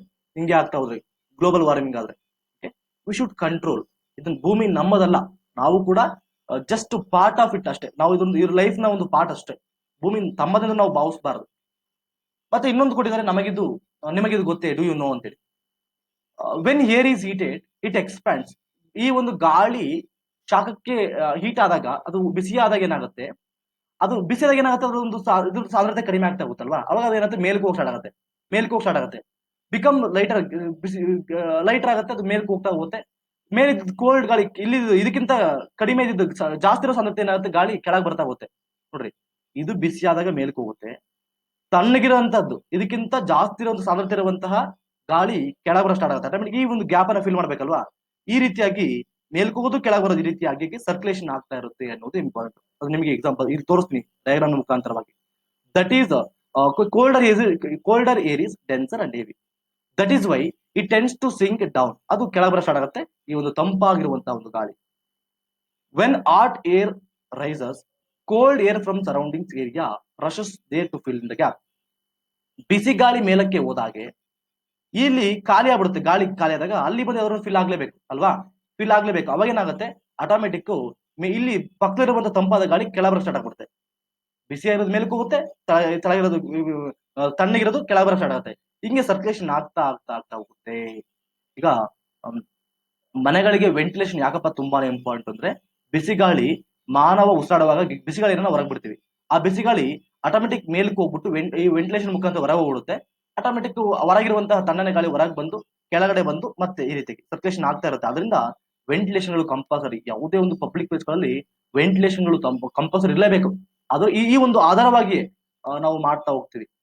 Okay, when hot air rises, cold air from surrounding area rushes there to fill the gap. This is how air circulation takes place. Example ಒಂದು ಮನೆದು ಕೂಡ ಅದ್ರ ಎಕ್ಸಾಂಪಲ್. ಒಂದು ರೂಮಲ್ಲಿ ಇದೀವಿ ಅನ್ಕೋಣ. ನಾವು ಉಸಿರಾಡುವಾಗ ಏನಾಗುತ್ತೆ, ಆ ಒಂದು ಗಾಳಿನ ಹೊರಗೆ ಬಿಡ್ತೀವಿ, ಒಂದು ಬಿಸಿ ಗಾಳಿನ ಹೊರಗೆ ಬಿಡ್ತೀವಿ ನಾವು ಆಕ್ಚುಲಿ ಉಸಿರಾಡುವ ಮುಖಾಂತರವಾಗಿ. ಬಿಟ್ಟಾಗ ಅದು ಆಟೋಮೆಟಿಕ್ ಹೊರ ಹೋಗ್ಬೇಕು. ಆಕ್ಚುಲಿ ಹೊರ ಹೋಗ್ಬೇಕಾದ್ರೆ ಮೇಲಕ್ಕೂ ಆಕ್ಚುಲಿ ಅದು ಲೈಟ್ ಆಗ್ಬಿಡುತ್ತೆ. ಬಿಸಿ ಗಾಳಿ ಅಲ್ವಾ, ಆಸ್ ಕಂಪೇರ್ಡ್ ಟು ವಾತಾವರಣದಲ್ಲಿ ಇರುವಂತಹ ಇದಕ್ಕೆ ಕಂಪೇರ್ ಮಾಡಿದಾಗ ಅದು ಜಾಸ್ತಿ ಬಿಸಿ ಇರುತ್ತೆ. ಆದ್ರಿಂದ ಅದು ಮೇಲಕ್ಕೂ ಹೋಗಿ ಸ್ಟಾರ್ಟ್ ಆಗುತ್ತೆ. ಮೇಲಕ್ಕೆ ಹೋದಾಗ ಆಟೋಮೆಟಿಕ್ಲಿ ವೆಂಟಿಲೇಷನ್ ಮುಖಾಂತರ ಹೊರಗಡೆ ಹೋಗ್ಬೋದು. ಇಲ್ಲಿ ವೆಂಟಿಲೇಷನ್ ಇದ್ರೆ ಹೊರಗೆ ಹೋಗುತ್ತೆ, ಅಥವಾ ಕಿಟಕಿ ಇದ್ರೆ ಕಿಟಕಿಯಿಂದ ಹೊರಗೆ ಹೋಗುತ್ತೆ. ಅಲ್ಲಿಂದ ಬಂತಹ ಗಾಳಿ ತಣ್ಣಗಿದ್ದಾಗ ಅದು ಕೆಳಗೆ ಬರುತ್ತೆ. ಈ ರೀತಿ ಸರ್ಕ್ಯುಲೇಷನ್ ಆಗ್ತಾನೆ ಇರುತ್ತೆ. ಸರ್ಕ್ಯುಲೇಷನ್ ಆಗ್ತಿರೋದ್ರಿಂದ ಮನೆಗಳಲ್ಲಿ ವೆಂಟಿಲೇಷನ್ ತುಂಬಾನೇ ಇಂಪಾರ್ಟೆಂಟ್. ಪಬ್ಲಿಕ್ ಪ್ಲೇಸ್ ಎಂದು ಕಡ್ಡಾಯ, ಸರ್ಕಾರ ಕಡ್ಡಾಯ ಮಾಡಿಬಿಟ್ಟಿದೆ. ಪಬ್ಲಿಕ್ ಪ್ಲೇಸ್ ಆಸ್ಪತ್ರೆಗಳಲ್ಲಿ, ಶಾಲೆಗಳಲ್ಲಿ ವೆಂಟಿಲೇಷನ್ ತುಂಬಾನೇ ಇಂಪಾರ್ಟೆಂಟ್. ಅದು ರೂಲ್ಸ್ ಅನ್ನ ಕರೆಕ್ಟ್ ಆಗಿ ಫಾಲೋ ಮಾಡಬೇಕು. ಓಕೆ, ಈಗ ಸ್ಟ್ರಕ್ಚರ್ ಆಫ್ ದಿ ಅಟ್ಮಾಸ್ಫಿಯರ್, ವಾಯುಮಂಡಲದ ರಚನೆ. ಭೂಮಿಯ ವಾತಾವರಣವನ್ನ ನಾವು ಅಧ್ಯಯನ ಅನುಕೂಲಕ್ಕೋಸ್ಕರ ನಾವು 5 ಪದರಗಳನ್ನಾಗಿ ಡಿವೈಡ್ ಮಾಡಿಕೊಂಡಿದ್ದೇವೆ. ಒಂದು ಟ್ರೋಪೋಸ್ಫಿಯರ್, ಒಂದು ಸ್ಟ್ರಾಟೋಸ್ಫಿಯರ್, ಮಿಸೋಸ್ಫಿಯರ್, ಥರ್ಮೋಸ್ಫಿಯರ್, ಎಕ್ಸೋಸ್ಫಿಯರ್. ನೀವು ಇದನ್ನು ಆರ್ಡರ್ ಅಲ್ಲಿ ನೆನ್ಪಿಟ್ಕೋಬೇಕು, ಕೇಳ್ತಾರೆ ಎಕ್ಸಾಮ್ಸ್ ಅಲ್ಲಿ. Okay, our atmosphere is divided into 5 layers starting from the earth surface. ಭೂಮಿಯ ವಾತಾವರಣವನ್ನ ನಾವು ಭೂಮಿಯ ಮೇಲ್ಮೈಯಿಂದ 5 ಪದರಗಳನ್ನಾಗಿ ಡಿವೈಡ್ ಮಾಡಿಕೊಂಡಿದ್ದೇವೆ. ಯಾವ ಪದರಗಳು ಅಂತಂದ್ರೆ, ಒಂದು ಪರಿವರ್ತನಾ ಮಂಡಲ ಟ್ರೋಪೋಸ್ಫಿಯರ್, ಸ್ಟ್ರಾಟೋಸ್ಫಿಯರ್ ಸಮೋಷ್ಣ ಮಂಡಲ, ಮಿಸೋಸ್ಫಿಯರ್ ಮಧ್ಯಂತರ ಮಂಡಲ, ಥರ್ಮೋಸ್ಫಿಯರ್ ಉಷ್ಣತಾ ಮಂಡಲ, ಎಕ್ಸೋಸ್ಫಿಯರ್ ಬಾಹ್ಯ ಮಂಡಲ. ದಯವಿಟ್ಟು ಕನ್ನಡ ನೆನ್ಪಿಟ್ಕೊಂಡು ಹೋಗ್ಬಿಡ್ರಿ, ಇಂಗ್ಲಿಷ್ ನೆನ್ಪಿಟ್ಕೊಡ್ರಿ. ಬಿಕಾಸ್ ಎಕ್ಸಾಮ್ಸ್ ಅಲ್ಲಿ ಕನ್ನಡ ಕೇಳೋದು ಬಿಟ್ಬಿಟ್ಟಿದ್ದಾನೆ ಈಗ ಆಲ್ರೆಡಿ. ಇಂಗ್ಲಿಷ್ ಅಲ್ಲೇ ಕೇಳ್ತಾ ಇದ್ದೇನೆ. ಟ್ರೋಪೋಸ್ಫಿಯರ್, ಸ್ಟ್ರಾಟೋಸ್ಫಿಯರ್, ಮಿಸೋಸ್ಫಿಯರ್, ಥರ್ಮೋಸ್ಫಿಯರ್, ಎಕ್ಸೋಸ್ಫಿಯರ್ ಅಂತ ನಿಮ್ಗೆ ಆರ್ಡರ್ ನೆನ್ಪಿಟ್ಕೋಬೇಕಾಗುತ್ತೆ. ಯಾವಾಗ ಕೆಲಸ ಹೇಳ್ಬೇಕು, ರಾತ್ರಿ ಹೊತ್ತು ಕನ್ಸಲ್ಲಿ ನಿಮಗೆ ನವೀನ್ ಸರ್ ಏನಾದ್ರು ಬಂದು, ನೋಡ್ರಪ್ಪ ಈ ವಾತಾವರಣದ ಲೇಯರ್ ನ ಹೇಳ್ಬೇಕಂದ್ರೆ ನೀವು ಪರ್ಫೆಕ್ಟ್ ಆಗಿ ಹೇಳಂಗಿರ್ಬೇಕು ಲೇಯರ್ ಗಳನ್ನ. ಟ್ರೋಪೋಸ್ಫಿಯರ್, ಸ್ಟ್ರಾಟೋಸ್ಫಿಯರ್, ಮಿಸೋಸ್ಫಿಯರ್, ಥರ್ಮೋಸ್ಫಿಯರ್, ಎಕ್ಸೋಸ್ಫಿಯರ್ ಅಂತೇಳಿ ನೀವು ಹೇಳುವಂತೆ ಇರಬೇಕು.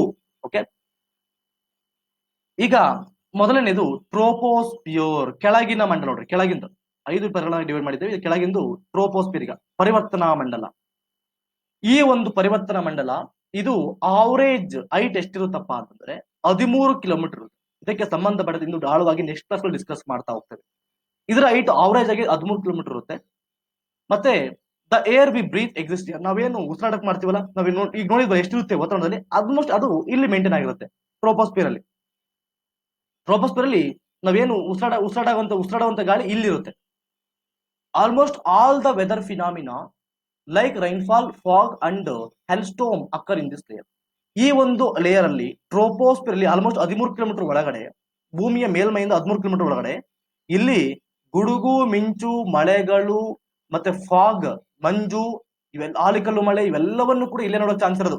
ಅದು ಬಿಟ್ಟು ನೀವು ಟ್ರೋಪೋಸ್ಪಿಯರ್ ಬಿಟ್ಟು ಸ್ಟ್ರಾಟೋಸ್ಪಿಯರ್ ಹೋಗಿ ಅಲ್ಲಿ ಮಳೆ ಬರ್ಲಿ, ಅಲ್ಲಿ ಗುಡುಗು ಆಗ್ಲಿ, ಮಿಂಚು ಬರ್ಲಿ, ನೋ ಚಾನ್ಸ್, ಆಗೋದಿಲ್ಲ ನಿಮಗೆ. ಎಲ್ಲ ಆಗೋದು ಕೂಡ ಇಲ್ಲೇ ಟ್ರೋಪೋಸ್ಪಿಯರ್ ಅಲ್ಲೇ. ಅಲ್ಲಿ ಬೇರೆ ಇಲ್ಲಿ ಈ ಒಂದು ಪದವನ್ನ ಬಿಟ್ರೆ ಬೇರೆ ಯಾವ ಪದರಲ್ಲೂ ಕೂಡ ಮಳೆ ಬರಲ್ಲ, ಯಾವ ಪದರಲ್ಲೂ ಮಿಂಚಿರಂಗಿಲ್ಲ, ಯಾವ ಪದರಲ್ಲೂ ಗುಡುಗು ಇರಂಗಿಲ್ಲ. ಇದೊಂದು ಪದರವೇ ಗುಡುಗು ಮಿಂಚು ಎಲ್ಲವನ್ನ ಎಕ್ಸ್ಪೀರಿಯನ್ಸ್, ಮಳೆ ಮಂಜು ಆಲಿಕಲ್ಲು ಮಳೆ ಎಲ್ಲವನ್ನು ನೀವು ಈ ಪದರಲ್ಲಿ ನೋಡಬಹುದು. ಅಂದ್ರೆ ನಿಮ್ಗೆ ಅರ್ಥ ಮಾಡಿಕೊಳ್ಳಬೇಕು, ವೆದರ್ ಫಿನಾಮಿನಾ ಅಂತ ಏನ್ ಕರಿತೀವಿ, ಹವಾಮಾನ ವಿದ್ಯಮಾನಗಳು, ಮಳೆಗಳು ಬರುವಂತದ್ದು, ಆಲಿಕಲ್ಲು ಮಳೆ ಮಂಜು ಇವೆಲ್ಲವನ್ನು ಕೂಡ, ಗುಡುಗು ಮಿಂಚು ಎಲ್ಲವೂ ಕೂಡ ಈ ಪದರದಲ್ಲಿ ಆಗುತ್ತೆ. ಆದರೆ ವಿಮಾನಗಳು ಈ ಪದರದಲ್ಲಿ ಹೋಗಲ್ಲ, ಅವು ಸ್ಟ್ರಾಟೋಸ್ಪಿಯರ್ ಹೋಗ್ತವೆ. ಅಂದ್ರೆ ಸ್ಟ್ರಾಟೋಸ್ಪಿಯರ್ ಯಾವತ್ತೂ ಮಳೆ ಬರೋಂಗಿಲ್ಲ, ಮಳೆ ಬರಲ್ಲ, ಗುಡುಗಿರಲ್ಲ, ಮಿಂಚಿಲ್ಲ, ಸೇಫೆಸ್ಟ್ ಪ್ಲೇಸು. ಮತ್ತೆ ಅಲ್ಲಿ ಈಸಿಯಾಗಿ ನಾವು ನಿಮ್ಗೆ ಹೇಳ್ತಾ ಹೋಗ್ತೀವಿ ಯಾಕೆ ಅದು ತುಂಬಾನೇ ಸ್ಟ್ರಾಟೋಸ್ಪಿಯರ್ ಯಾಕೆ ವಿಮಾನಗಳಿಗೆ ತುಂಬಾನೇ ಸೇಫ್ ಪ್ಲೇಸ್ ಅಂತ ಹೇಳ್ತೀವಿ. ನಿಮ್ಗೆ ಯಾಕೆ ಹೇಳ್ತಾ ನಿಮ್ಗೆ ಮುಂದಿನ ತರದಲ್ಲಿ ಹೇಳ್ತಾ ಹೋಗ್ತೀವಿ ಯಾಕೆ ಅಂತ ಹೇಳಿ. ಓಕೆ, ಎನರ್ಜಿ ಟ್ರಾನ್ಸ್ಫಾರ್ಮೇಶನ್ ಇರುತ್ತೆ. ಯಾಕೆ ಅಲ್ಲಿ ಹೋದ್ರೆ ಯಾಕೆ ಫ್ಯೂಲ್ ಕಡಿಮೆ ಕನ್ಸ್ಯೂಮ್ ಆಗುತ್ತೆ, ಇಲ್ಲಿ ಯಾಕೆ ಜಾಸ್ತಿ ಕನ್ಸ್ಯೂಮ್ ಆಗುತ್ತೆ ಅನ್ನೋದನ್ನ ನಾವು ಮುಂದಿನ ತರಗಳಲ್ಲಿ ನೋಡುತ್ತಾ ಹೋಗೋಣ. ಇದು ನಿಮಗೆ ಗೊತ್ತಿರಬೇಕು. ಟ್ರೋಪೋಸ್ಪಿಯರ್ ಏನಾಗುತ್ತೆ, ಎಲ್ಲಾ ವೆದರ್ ಫಿನಾಮಿನಾ ಹವಾಮಾನ ವಿದ್ಯಮಾನಗಳು ಇಲ್ಲಿ ಆಗ್ತವೆ. ಮಾನವನಿಗೆ ಬದುಕೋದಕ್ಕೆ ಇದು ಸೂಕ್ತವಾಗಿರುವಂತದ್ದು.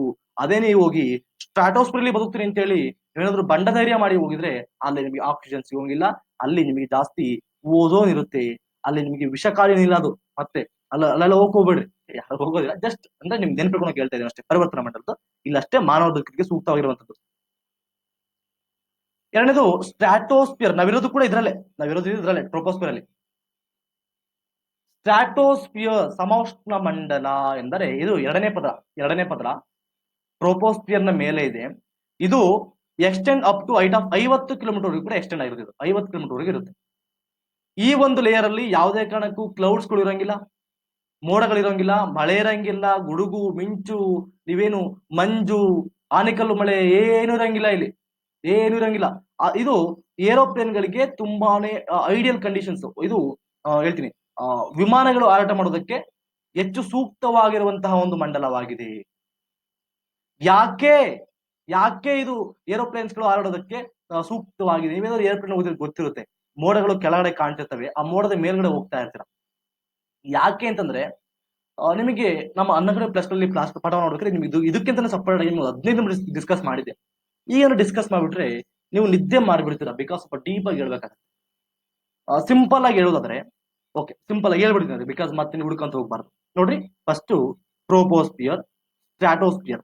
ಈ ಟ್ರೋಪೋಸ್ಪಿಯರ್ ಏನಾಗುತ್ತೆ, ಭೂಮಿ ಇಲ್ಲಿ ಮೇಲೆ ಹೋದಾಗೆ ತಾಪಮಾನ ಕಡಿಮೆ ಆಗ್ತಾ ಹೋಗುತ್ತಲ್ವಾ. ಸ್ಟ್ರಾಟೋಸ್ಪಿಯರ್ ಜಾಸ್ತಿ ಆಗ್ತಾ ಹೋಗುತ್ತೆ. ಯಾಕೆ ತಾಪಮಾನ? ಯಾಕೆಂದ್ರೆ ಅಲ್ಲಿ ಓಝೋನ್ ಇರುತ್ತೆ. ಇಲ್ಲಿ ಕಡಿಮೆ ಆಗ್ತಾ ಹೋಗೋದು. ಯಾಕೆ ಕಡಿಮೆ ಆಗುತ್ತೆ ಅವೆಲ್ಲ ಡಿಸ್ಕಸ್ ಮಾಡಿದೀನಿ ನಿಮಗೆ ಅಲ್ಲಿ. ಓಕೆ, ಮತ್ತೆ ಇಲ್ಲಿ ಯಾಕೆ ಕಡಿಮೆ ಆಗುತ್ತೆ ಅಂತಂದ್ರೆ ಭೂಮಿ ಕಿರಣಗಳು ಬಂದಾಗ ಇಲ್ಲಿಂದ ಕೆಳಗಿನ ಹೀಟ್ ಆಗ್ತಾ ಹೋಗುತ್ತೆ, ಅದರಿಂದ ಕಡಿಮೆ ಆಗ್ತಾ ಹೋಗುತ್ತೆ. ಇಲ್ಲಿ ಮೋಡಗಳು ಇಲ್ಲೇ ಇರುತ್ತೆ, ಫಾರ್ಮೇಶನ್ ಆಗಿರುತ್ತೆ. ಈಗ ವಾಟರ್ ವೇಪರ್ ಆವಿ ಆಗುವಾಗ ಇಲ್ಲಿ ಮಾತ್ರ ಆವಿ ಆಗ್ತಾ ಹೋಗುತ್ತೆ. ಎನರ್ಜಿ ನೋಡಿ, ಎನರ್ಜಿ ಹೆಂಗೆ, ವಾಟರ್ ವೇಪರ್ ನೀರಾವಿ ಎನರ್ಜಿ ಹಿಂಗ್ ಟ್ರಾನ್ಸ್ಫರ್ ಆಗ್ತಾ ಇರುತ್ತೆ. ಇಲ್ಲಿ ವಿಮಾನ ಹೋಗ್ಬೇಕಾದ್ರೆ ಈ ಆಪೋಸಿಟ್ ಎನರ್ಜಿ ನೋಡ್ರಿ, ಅಡ್ಡ ಹೋಗ್ತಿರುವಂತ ಎನರ್ಜಿಯನ್ನ ಓವರ್ಟೇಕ್ ಮಾಡೋಗ್ಬೇಕು, ಫ್ಯೂಲ್ ಜಾಸ್ತಿ ಕನ್ಸ್ಯೂಮ್ ಆಗುತ್ತೆ. ಆದ್ರೆ ಇಲ್ಲಿ ಮೋಡಗಳು ಈ ಕನ್ವೆನ್ಷನಲ್ ಎನರ್ಜಿನ ಹೋಗಂಗಿಲ್ಲ ಇಲ್ಲಿ. ಆಲ್ಮೋಸ್ಟ್ ಇಲ್ಲಿ ಈ ಆರ್ಜೆಂಟಲ್ ಎನರ್ಜಿ ಪಾಸ್ ಆಗ್ತಿರುತ್ತೆ. ಆದ್ರಿಂದ ಇಲ್ಲಿ ವಿಮಾನಗಳು ಹೋದ್ರೆ ಇಂತಹ ಒಂದು ಅಡ್ಡ ಪರಿಣಾಮಗಳು ಏನಿರಂಗಿಲ್ಲ, ಆಟೋಮೆಟಿಕ್ ಆರ್ಜೆಂಟಲ್ಲಿ ಎನರ್ಜಿ ಪಾಸ್ ಆಗೋದ್ರಿಂದ ಆಟೋಮೆಟಿಕ್ ಹೋಗ್ತಾ ಇರ್ತೈತಿ, ಒಂದು ಫ್ಯೂಲ್ ಕನ್ಸ್ಯೂಮ್ ಆಗೋದಿಲ್ಲ ಅಲ್ಲಿ ಅನ್ನೋದು ಅಷ್ಟೇ. ಅನ್ನೋದು ಇಂಪಾರ್ಟೆಂಟ್. ಇನ್ನು ಡೀಪ್ ಡಿಸ್ಕಸ್ ಮಾಡಿ ನಿಮ್ಗೆ ನನ್ನ ಕಡೆ ಮೇಲೆ ಯು ಕ್ಯಾನ್ ಜಾಯಿನ್, ಅಥವಾ ಮುಂತರದಲ್ಲಿ ನಿಮ್ಗೆ ಬಂದಾಗ ನಾನು ನಿಮ್ಗೆ ಹೇಳ್ತೀನಿ. ಎನ್ಸಿಟಿ ಮುಖಾಂತರ ಬಂದಾಗ GCD ಡಿಸ್ಕಸ್ ಮಾಡುವಾಗ ನಿಮ್ಗೆ ಹೇಳ್ತಾ ಹೋಗ್ತೀವಿ, ತೊಂದರೆ ಇಲ್ಲ. Okay, yes, one important feature of stratosphere is that it contains layer of ozone gas ಇದ್ರಲ್ಲಿ. ಅದರಿಂದ ಓಝೋನೋಸ್ಪಿಯರ್ ಅಂತ ಕರಿತೀವಿ. ಓಝೋನೋ ಮಂಡಲ ಅಂತ ಕೂಡ ಕರಿತೀವಿ. ಸಮೋಷ್ಣ ಮಂಡಲವನ್ನ ಓಝೋನೋ ಮಂಡಲ ಅಥವಾ ಓಝೋನ್ ಮಂಡಲ ಅಂತ ಕೂಡ ಕರಿತೀವಿ. ಅದು ಕೂಡ ನಿಮಗೆ ಗೊತ್ತಿರಲಿ. ಈ ಒಂದು ಓಝೋನ್ ಪದರ ಇರುವಂತಹದ್ದು ಇಲ್ಲೇ. ಈ ಒಂದು ಓಝೋನ್ ಪದರ ನಮಗೆ ಸೂರ್ಯನಿಂದ ಬರುವಂತಹ ನೇರ ಕಿರಣಗಳನ್ನ ನಮ್ಮನ್ನ ತಡೆದು ಅದು ರಕ್ಷಣೆ ಮಾಡುತ್ತೆ ಅನ್ನೋದು ನಿಮಗೆ ಆಲ್ರೆಡಿ ಗೊತ್ತಿದೆ. ಮತ್ತೆ ನಿಮಗೆ ನೆನಪು ಮಾಡ್ತಾ ಇದ್ದೀನಿ ಅಷ್ಟೇ. Next mesosphere, stratosphere. ನೋಡಿ, ಈಗ ಏನಾಯ್ತು, ಟ್ರೋಪೋಸ್ಪಿಯರ್, ಸ್ಟ್ರಾಟೋಸ್ಪಿಯರ್ ಆಯ್ತು. ಈಗ ಮಿಸೋಸ್ಪಿಯರ್, ಇದು ಮಧ್ಯಂತರ ಮಂಡಲ. ಇದು ಭೂಮಿಯ 3ನೇ ಪದರ. ವಾತಾವರಣದ ಮೂರನೇ ಪದರ ಸ್ಟ್ರಾಟೋಸ್ಫಿಯರ್ ಮೇಲೆ ಇರುತ್ತೆ. ಅಪ್ ಟು 80 ಕಿಲೋಮೀಟರ್ ಎಕ್ಸ್ಟೆಂಡ್ ಆಗಿರುತ್ತೆ. ಈ ಒಂದು ಪದರದಲ್ಲಿ ಉಲ್ಕೆಗಳು, ಮಿಟಿಯೋರೈಟ್ಸ್ ಅಂತ ಕರಿತೀವಿ, ಉಲ್ಕೆಗಳು ಇಲ್ಲಿ ಉರಿಯುತ್ತವೆ. Burns off in this layer on entering from the space. Space ಇಂದ ಬರುವಾಗ ವಾತಾವರಣದಲ್ಲಿ ಬರುವಾಗ ಇಲ್ಲಿ ಉರಿದೋಗ್ಬಿಡ್ತಾವೆ ಯಾವುದೇ ಉಲ್ಕೆಗಳು ಕೂಡ. ಇಲ್ಲ ಅಂದ್ರೆ ಭೂಮಿಗೆ ಅಪ್ಪಳಿಸ್ಬಿಡವು, ಎಲ್ಲವೂ ಕೂಡ ಅಪ್ಪಳಿಸ್ಬಿಟ್ಟು ಪ್ರಾಣಾಯಾಮ ಮಾಡವು, ಇಲ್ಲೇ ಉರಿದೋಗ್ಬಿಡ್ತವೆ. ಭೂಮಿ ಸ್ಥಿತಿ ಬರತ್ತಿಗೆ ಒಂದು ಸಣ್ಣ ಕಲ್ತರ ಆಗ್ಬಿಡುತ್ತೆ ಅಷ್ಟೇ. ಇಷ್ಟು ಎಲ್ಲ ಇಲ್ಲೇ ಉರಿದೋಗ್ಬಿಡ್ತಾವೆ ನೋಡ್ರಿ. Meteors falls and burns in this layer. ಈ ಪದರದಲ್ಲಿ ಉಲ್ಕೆಗಳು ಸುಟ್ಟು ಭಸ್ಮವಾಗುತ್ತವೆ. ನೆಕ್ಸ್ಟ್ ನಿಮಗೆ ಥರ್ಮೋಸ್ಫಿಯರ್, ಉಷ್ಣತಾಮಂಡಲ. ಇದು 4ನೇ ಮಂಡಲ. ಓಕೆ, 4ನೇ ಮಂಡಲ. ಇಲ್ಲಿ ತಾಪಮಾನ ಹೋಗುತ್ತಾ ಜಾಸ್ತಿ ಆಗುತ್ತಾ ಹೋಗುತ್ತೆ. ನಿಮಗೆ ಗೊತ್ತಿಲ್ಲ ತಾಪಮಾನ ಏನಾಗ್ತಾ ಹೋಗುತ್ತೆ ಅಂತೇಳಿ. ಕೆಳಗಡೆ ಈಗ ಟ್ರೋಪೋಸ್ಫಿಯರ್, ಸ್ಟ್ರಾಟೋಸ್ಫಿಯರ್, ಮಿಸೋಸ್ಫಿಯರ್, ಥರ್ಮೋಸ್ಫಿಯರ್, ಎಕ್ಸೋಸ್ಫಿಯರ್. ತಾಪಮಾನ ನೋಡ್ರಿ, ಟ್ರೋಪೋಸ್ಫಿಯರ್ ಹೋಗ್ತಾ ತಾಪಮಾನ ಕಡಿಮೆ ಆಗ್ತಾ ಹೋಗುತ್ತೆ, ಸ್ಟ್ರಾಟೋಸ್ಫಿಯರ್ ಜಾಸ್ತಿ ಆಗ್ತಾ ಹೋಗುತ್ತೆ, ಮಿಸೋಸ್ಫಿಯರ್ ತುಂಬಾ ಕಡಿಮೆ ಆಗ್ತಾ ಹೋಗುತ್ತೆ, ಮತ್ತೆ ಟ್ರೋಪೋಸ್ಫಿಯರ್ ಜಾಸ್ತಿ ಆಗ್ತಾ ಹೋಗುತ್ತೆ. ಇಲ್ಲಿ ಎಕ್ಸೋಸ್ಫಿಯರ್ ಅಲ್ಲಿ ಆಲ್ಮೋಸ್ಟ್ ನಿಮಗೆ ಕಾನ್ಸ್ಟೆಂಟ್ ಆಗಿ ರಿಂಕ್ಸ್ ಆಗ್ತಾ ಹೋಗುತ್ತೆ. ಇಷ್ಟೇ, ಇದು ನಿಮಗೆ ಗೊತ್ತಿರಲಿ. ಮುಂದೆ ನಿಮಗೆ ಹೇಳ್ತಾ ಹೋಗ್ತೀವಿ, ತುಂಬಾ ಡೀಪ್ ಡಿಸ್ಕಸ್ ಮಾಡಿದ್ರೆ 11th ಕ್ಲಾಸ್ ಅಲ್ಲಿ ತುಂಬಾ ಡೀಪ್ ಆಗಿದೆ ಇದ್ರ ಬಗ್ಗೆ. In thermosphere temperature rises very rapidly with increasing it. ಹೋಗ್ತಾ ಮೇಲಕ್ಕೆ ಜಾಸ್ತಿ ಆಗ್ತಾ ಹೋಗುತ್ತೆ, ತಾಪಮಾನ ಜಾಸ್ತಿ ಆಗ್ತಾ ಹೋಗುತ್ತೆ. ಅಯೋನೋಸ್ಫಿಯರ್ ನೋಡ್ರಿ, ಅಯೋನೋಸ್ಫಿಯರ್ ಅಯಾನ ಮಂಡಲ ಅಂತ ಕೇಳ್ತೀವಲ್ಲ, ಅಯಾನ ಮಂಡಲ ಅದು ಇದರ ಭಾಗ. ಅಯಾನ ಮಂಡಲ ಥರ್ಮೋಸ್ಫಿಯರ್ ನ ಒಂದು ಭಾಗ. ಇದು ಅಯಾನ ಮಂಡಲ, ಇದು ಆಲ್ಮೋಸ್ಟ್ ನೋಡ್ರಿ 80 ಇಂದ 400 ಕಿಲೋಮೀಟರ್ ಎಕ್ಸ್ಟೆಂಡ್ ಆಗಿರುತ್ತೆ. ಈ ಅಯಾನ ಮಂಡಲ ರೇಡಿಯೋ ವೇವ್ಗಳನ್ನ, ಈ ಪದರವು ರೇಡಿಯೋ ಪ್ರಸರಣಕ್ಕೆ ಸಹಾಯ ಮಾಡುತ್ತದೆ. ವಾಸ್ತವವಾಗಿ ಭೂಮಿಯಿಂದ ಹರಡುವ ಹೋಗುವಂತಹ ರೇಡಿಯೋ ತರಂಗಗಳು ಇಲ್ಲಿ ತಲುಪಿ ಮತ್ತೆ ಭೂಮಿಗೆ ಮರಳುತ್ತವೆ. ಅದರಿಂದ ಇದು ರೇಡಿಯೋ ನೋಡಿ, ಇಲ್ಲಿ ತಾಪಮಾನ ನೋಡ್ರಿ ಕಡಿಮೆ ಆಗ್ತಾ ಹೋಗುತ್ತೆ, ಜಾಸ್ತಿ ಕಡಿಮೆ ಆಗ್ತಾ ಹೋಗುತ್ತೆ. ಇದು ಅತ್ಯಂತ ಕಡಿಮೆ ಟೆಂಪರೇಚರ್ ರೆಕಾರ್ಡ್ ಆಗುವಂತಹ ಒಂದು ಪ್ಲೇಸ್ ಮಿಸೋಸ್ಫಿಯರ್. ಮತ್ತೆ ಜಾಸ್ತಿ ಆಗ್ತಾ ಹೋಗುತ್ತೆ. ಲೈಕ್ ದಿಸ್ ಈ ರೀತಿ ನೆನ್ಬಿಟ್ಕೊಳ್ಬೇಕು. ಈಗ ಅಯೋನೋಸ್ಫಿಯರ್ ನೋಡ್ರಿ, ಅಯಾನೋ ಮಂಡಲ ಅಂತ ಇಲ್ಲಿ ಹೆಂಗಿದೆ, ಇಲ್ಲಿ ಹೋದಂತಹ ಈಗ ನಾವೇನು ವೇವ್ಗಳು ಹೋಗ್ತಾವಲ್ಲ, ಅಲ್ಲಿ ಹೋಗ್ಬಿಟ್ಟು ರಿಫ್ಲೆಕ್ಟ್ ಆಗಿ ವಾಪಸ್ ಬರ್ತಾವ. ಅಯಾನ ಮಂಡಲಕ್ಕೆ ಹೋಗಿ ರಿಫ್ಲೆಕ್ಟ್ ಆಗಿ ವಾಪಸ್ ಬರ್ತಾವ. ರಿಫ್ಲೆಕ್ಟ್ ಮಾಡುತ್ತದು ಅಯಾನ ಮಂಡಲ. ಸ್ವಲ್ಪ ಎನರ್ಜಿ ಜಾಸ್ತಿ ಇದ್ರೆ ಮಾತ್ರ ಹೊರಗಡೆ ಹೋಗುತ್ತಷ್ಟೇ, ಇಲ್ಲಾಂದ್ರೆ ಅದು ರಿಫ್ಲೆಕ್ಟ್ ಆಗಿ ವಾಪಸ್ ಬಂದ್ಬಿಡುತ್ತೆ. ಹೈ ಫ್ರೀಕ್ವೆನ್ಸಿ ಇದ್ರೆ ಮಾತ್ರ ಅದು ಹೊರಗೆ ಹೋಗುತ್ತಷ್ಟೇ, ಅದನ್ನ ತಡತ್ಕೊಂಡು, ಇಲ್ಲಾಂದ್ರೆ ವಾಪಸ್ ಬಂದ್ಬಿಡ್ತದೆ, ವಾಪಸ್ ಕಳಿಸ್ಬಿಡ್ತದೆ. ಲಾಸ್ಟ್ನೇದು ಬಾಹ್ಯ ಮಂಡಲ, exosphere. The uppermost layer of the atmosphere is known as exosphere. ಅತ್ಯಂತ ಮೇಲಿನ ಪದರ ಅಂದ್ರೆ ಎಕ್ಸೋಸ್ಫಿಯರ್, ಕೊನೆಯ ಪದರ ಇದು ಕೂಡ. ಈ ಪದರವು ತುಂಬಾ ತೆಳುವಾಗಿರುತ್ತೆ, ತೆಳುವಾದ ಗಾಳಿಯನ್ನು ಹೊಂದಿರುತ್ತೆ, ತುಂಬಾ ಥಿನ್ ಗ್ಯಾಸ್ ಅನ್ನ ಹೊಂದಿರುವಂತದ್ದು, ಏರ್ ಅನ್ನ ಹೊಂದಿರುವಂತದ್ದು, ತುಂಬಾ ಲೈಟ್ ಗ್ಯಾಸ್ ಆಗಿರ್ತಕ್ಕಂಥ, ಮುಖ್ಯವಾಗಿ ಕಡಿಮೆ ಇವನ್ನ ಹೊಂದಿರೋದು, ಇದು ಎನರ್ಜಿನ ಹೊಂದಿರುವಂತಹ ಅಥವಾ ತೂಕವನ್ನು ಹೊಂದಿರುವಂತಹ ಹೀಲಿಯಂ ಮತ್ತು ಹೈಡ್ರೋಜನ್ ಅಂತವು ಇಲ್ಲಿ ಇರುವಂತಹದ್ದು. ಲೈಟ್ ಗ್ಯಾಸಸ್ಗಳು ಇಲ್ಲಿ ಇರುವಂತದ್ದು, ತೆಳುವಾದ ಗಾಳಿಗಳು ಇಲ್ಲಿ ಇರುತ್ತೆ ಅನ್ನೋದು ನಿಮಗೆ ಗೊತ್ತಿರಲಿ. Exosphere is is last layer of the atmosphere. ಇಲ್ಲಿ ನಿಲ್ಲಿಸೋಣ, ಬಿಕಾಸ್ ಲಾಂಗ್ ಡಿಸ್ಕಷನ್ ಆಯ್ತು. ಅರ್ಥ ಆಗಿದೆ ಅನ್ಕೊಂಡಿದ್ದೀನಿ. ನಿಮ್ಗೆ ಏನೇ ಡೌಟ್ ಇದ್ರು ಕೂಡ ಮೆಸೇಜ್ ಮಾಡಿ, ಕಾಮೆಂಟ್ ಬಾಕ್ಸ್ ಅಲ್ಲಿ ತಿಳಿಸಿ, ನಾನು ನಿಮಗೆ ರಿಪ್ಲೈನ ಮಾಡ್ತೀನಿ. ನಮ್ಮ ಟೆಲಿಗ್ರಾಮ್ ಗ್ರೂಪ್ ಕೂಡ ಮೆಸೇಜ್ ಮಾಡಿದ್ದೀನಿ, ಏನೋ ಡೌಟ್ ಇದ್ರು ಕೂಡ ಕೇಳಿ. ಹೀಗೆ ಕಂಟಿನ್ಯೂ ಮಾಡ್ತಾ. ಇದು ಪಾರ್ಟ್ 1 ಮುಗೀತು. ಪಾರ್ಟ್ 2 ಅಲ್ಲಿ ನಾನು ಹೆಚ್ಚಿಗೆ ಮತ್ತೆ ಬರ್ತೇನೆ. Thank you very much. ಹೀಗೆ ಸಪೋರ್ಟ್ ಮಾಡ್ತಾ ಇರಿ, ನಿಮ್ಗೆ ಹಲವಾರು ವಿಡಿಯೋಗಳನ್ನ ಕೊಡ್ತಾ ಹೋಗ್ತೇವೆ. ನಮ್ಮ ತಂಡಕ್ಕೆ ನಿಮ್ಮ ಕಡೆಯಿಂದ ಏನು ಬೇಡ, ನಮಗೆ ನಮ್ಮ ಚಾನಲ್ ಸಬ್ಸ್ಕ್ರೈಬ್ ಮಾಡ್ಕೊಳ್ಳಿ, ನಮ್ಮನ್ನ ಪ್ರಮೋಟ್ ಮಾಡಿ. ನಿಮಗೆ ಹಲವಾರು, ಬಿಕಾಸ್ ಕೆಲವರು ಹೇಳ್ತಿರ್ತಾರೆ ನಿಮ್ಗೇನಾದ್ರು ಇಲ್ಲಿ ಮಾಡ್ತಾರೆ, ನಿಮ್ಗೇನಾದ್ರು ಸಿಗುತ್ತಾ ಅಮೌಂಟ್ ಅಂತೇಳಿ. ಆಕ್ಚುಲಿ ನಾವು ಏನ್ ಮಾಡ್ತೀವಿ ಅಂತಂದ್ರೆ, ಇಲ್ಲಿಂದ ಬರುವ ಅಮೌಂಟ್ ಅನ್ನ ಕಂಪ್ಲೀಟ್ ಆಗಿ ಬಡ ವಿದ್ಯಾರ್ಥಿಗಳಿಗೆ ಕೊಡುವಂತ ಪ್ರಯತ್ನ ನಾವು ಮಾಡ್ತಾ ಇದ್ದೇವೆ. ನಾವು ಇಲ್ಲಿ ಕಷ್ಟಪಡುತ್ತಿರೋದು ಚಾರಿಟಿಗೋಸ್ಕರ ಅಷ್ಟೇ. ಅಂದ್ರೆ ನಾವು ದುಡ್ಡಿನ ಮೈಂಡ್ ನಮ್ಮ ಹತ್ರ ಇಲ್ಲ ಅಂದ್ರೆ ಅರ್ಥ, ನಮಗೆ ಹೇಳ್ತೀನಿ ಅಷ್ಟೇ ಇಲ್ಲಿ. ಓಕೆ, ಅದು ನಿಮಗೆ ಕ್ಲಿಯರ್ ಮಾಡ್ತಾ ಇದ್ದೀನಿ. ಐಡಿಯಾಸ್ ಫೋರಮ್ ಅಂತ ಚಾರಿಟಿನ ಓಪನ್ ಮಾಡಿದೀವಿ. ಅದಕ್ಕೆ ಈ ಒಂದು ಐಡಿಯಾಸ್ ಫೋರಮ್ ಯೂಟ್ಯೂಬ್ ಇಂದ ಬರುವಂತ ಸಂಪೂರ್ಣ ಹಣವನ್ನ ನಾವು ಅಲ್ಲಿ ಉಪಯೋಗಿಸ್ಕೊಳ್ತಿದ್ದೇವೆ. ಬಡ ವಿದ್ಯಾರ್ಥಿಗಳಿಗೆ ಈ ಹಣವನ್ನ ಕೊಟ್ಟು ನಾವು ಅವರಿಗೆ ಉಪಯೋಗ ಮಾಡುವಂತ ಬುಕ್ಸ್ ಗಳನ್ನ ಆ ರೀತಿ ನಾವು ಕೊಡ್ತಾ ಇದ್ದೇವೆ. Okay, thank you very much. ಇದೇ ರೀತಿ ಸಪೋರ್ಟ್ ಮಾಡ್ತಾ ಇರಿ. ಮತ್ತೆ ನೆಕ್ಸ್ಟ್ ವಿಡಿಯೋದಲ್ಲಿ ಜೊತೆಗೆ ಬರ್ತೇನೆ.